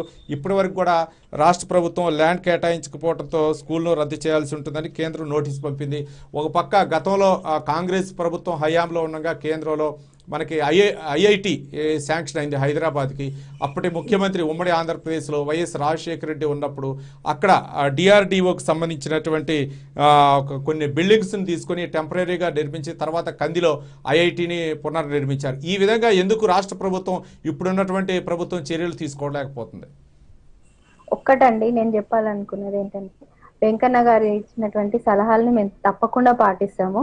ఎందుకంటే మీరు సీనియర్స్. అది ఇంకొకటి ఏంటంటే మేము ఒక్కటే అడుగుతున్నామండి, ఇట్లా మ్యూచువల్ గ్రాంట్స్ ఏవైతున్నాయో వాటిని మీ తరఫు నుంచి, అంటే మీ సైడ్ నుంచి స్టేట్ గవర్నమెంట్ ఇవ్వండి. దాని వల్ల ఎంతో మందికి ఉద్యోగ అవకాశాలు కలుగుతూ ఉంటాయి. ఇంకొకటి ఏంటంటే రాష్ట్రము డెవలప్ అవుతూ ఉంటది. ఇంకొకటి మెయిన్ గా మాకు సూపర్ స్పెషాలిటీ హాస్పిటల్ అది ఎందుకోసం అండి, నిరుపేదల కోసము కట్టింది. అవునా? ఇప్పుడు ఆరోగ్యం గురించి మనం ఎంత అందరము ఒక ఇన్సెక్యూర్ ఫీలింగ్ లో ఉన్నాము ఈ కోవిడ్ చేయబట్టి. అటువంటి ఆరోగ్య పరిస్థితి బాగాలేనప్పుడు ఇటువంటి సూపర్ స్పెషాలిటీ హాస్పిటల్స్ ని మీరు ఓకే చెప్తే నిరుపేదలకు ఉపయోగం అవుతుంది. అందుకనే నేను ఒక్కటే రిక్వెస్ట్ చేస్తున్నా అండి, ఏంటంటే ఈ ఏవైతే గ్రాంట్స్ ఉన్నాయో మీ సైడ్ నుంచి అవి ఇవ్వండి.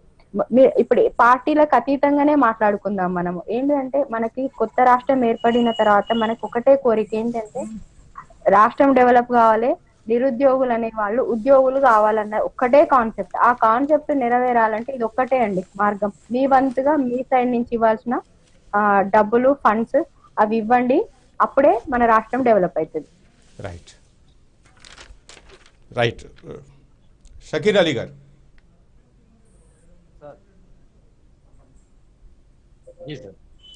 షకీర్ అలీ గారు ఏమన్నా స్పందించే అవకాశాలు ఉన్నాయా? जी सर, सुन रहा था जब से मैं भी कि कोई इसके ऊपर कोई उसके ऊपर बता रहा था। बड़ी देर से सुन रहा हूँ क्योंकि सभी तो मेरे से सीनियर है, चाहे वो कोई भी पार्टी से क्यों ना हो। लेकिन मैं आपको यहाँ से बता दूं कि जिस वक्त भी सेंट्रल को जरूरत पड़ी बहुमत लेने की हाउस के अंदर, उस वक्त केसीआर बड़ी जल्दी से भाग जाते हैं, है ना?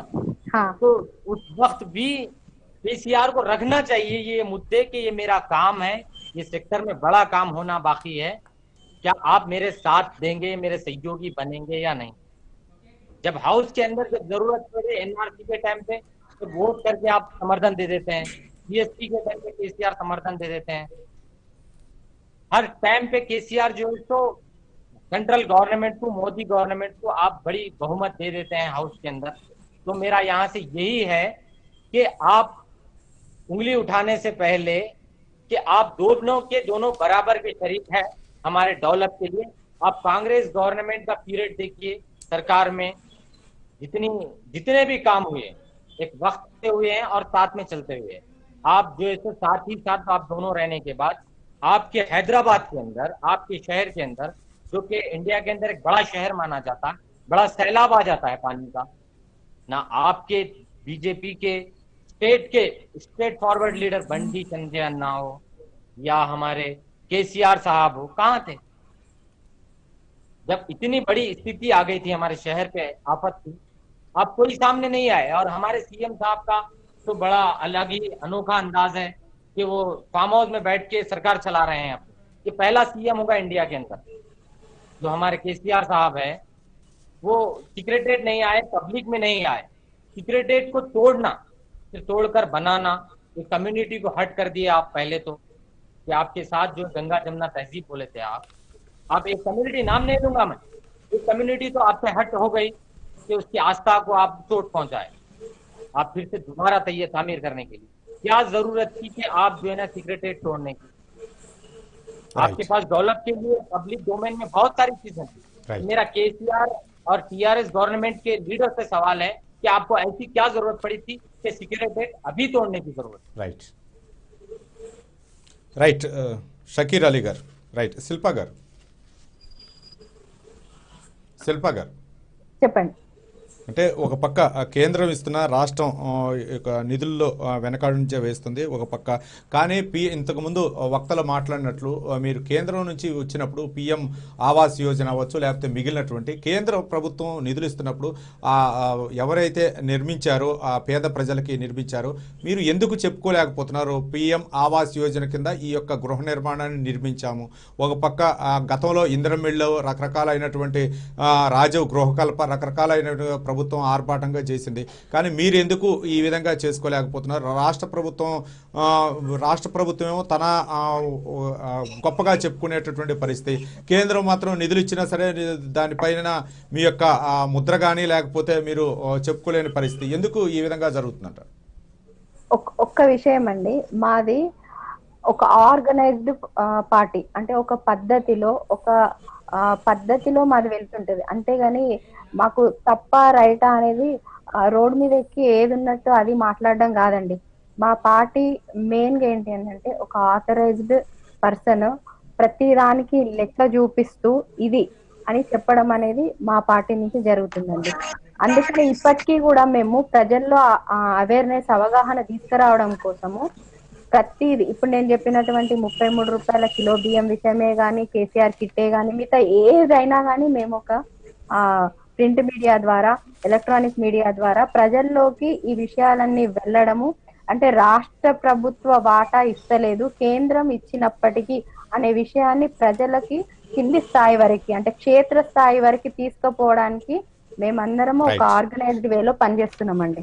రైట్, థ్యాంక్ యూ శిల్ప గారు చర్చా కార్యక్రమంలో పాల్గొన్నందుకు. బీజేపీ మహిళా మోర్చా నాయకురాలు, అలాగే వెంకన్న గారు ఆర్టీఐ యాక్టివిస్ట్ పాల్గొని ఆర్టీఐ విధి విధానాల గురించి, ఆర్టీఐని ఏ విధంగా సద్వినియోగం చేసుకోవాలో కూడా సవివరంగా చెప్పారు. షకీర్ అలీ గారు వైసీ ఎంపీపీ, అలాగే జగన్నాథ్ గారు బీజేపీ జిల్లా సెక్రటరీ, నరోత్తమ్ గారు కాంగ్రెస్ పార్టీ సీనియర్ నాయకులు, అలాగే శ్రీనివాస్ గారు బీజేపీ నాయకులు, మల్లేష్ గారు సిపిఐ పార్టీ నాయకులు, అందరూ కూడా ధన్యవాదాలు. చర్చా కార్యక్రమంలో పాల్గొని ఈ యొక్క అమూల్యమైన సమయాన్ని వెచ్చించినందుకు అందరికీ కూడా ధన్యవాదాలు.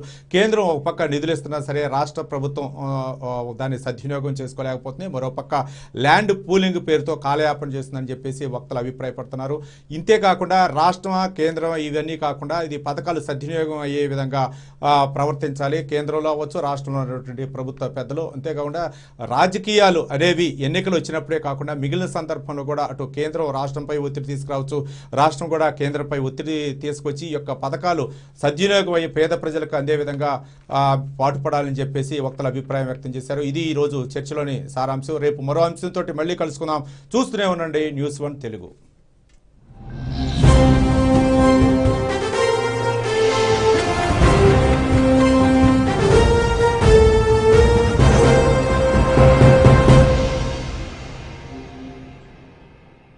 తెలుగు రాష్ట్రాల్లో ఏ మూలన ఏం జరిగినా క్షణాల్లో మీ ముందుంటాం.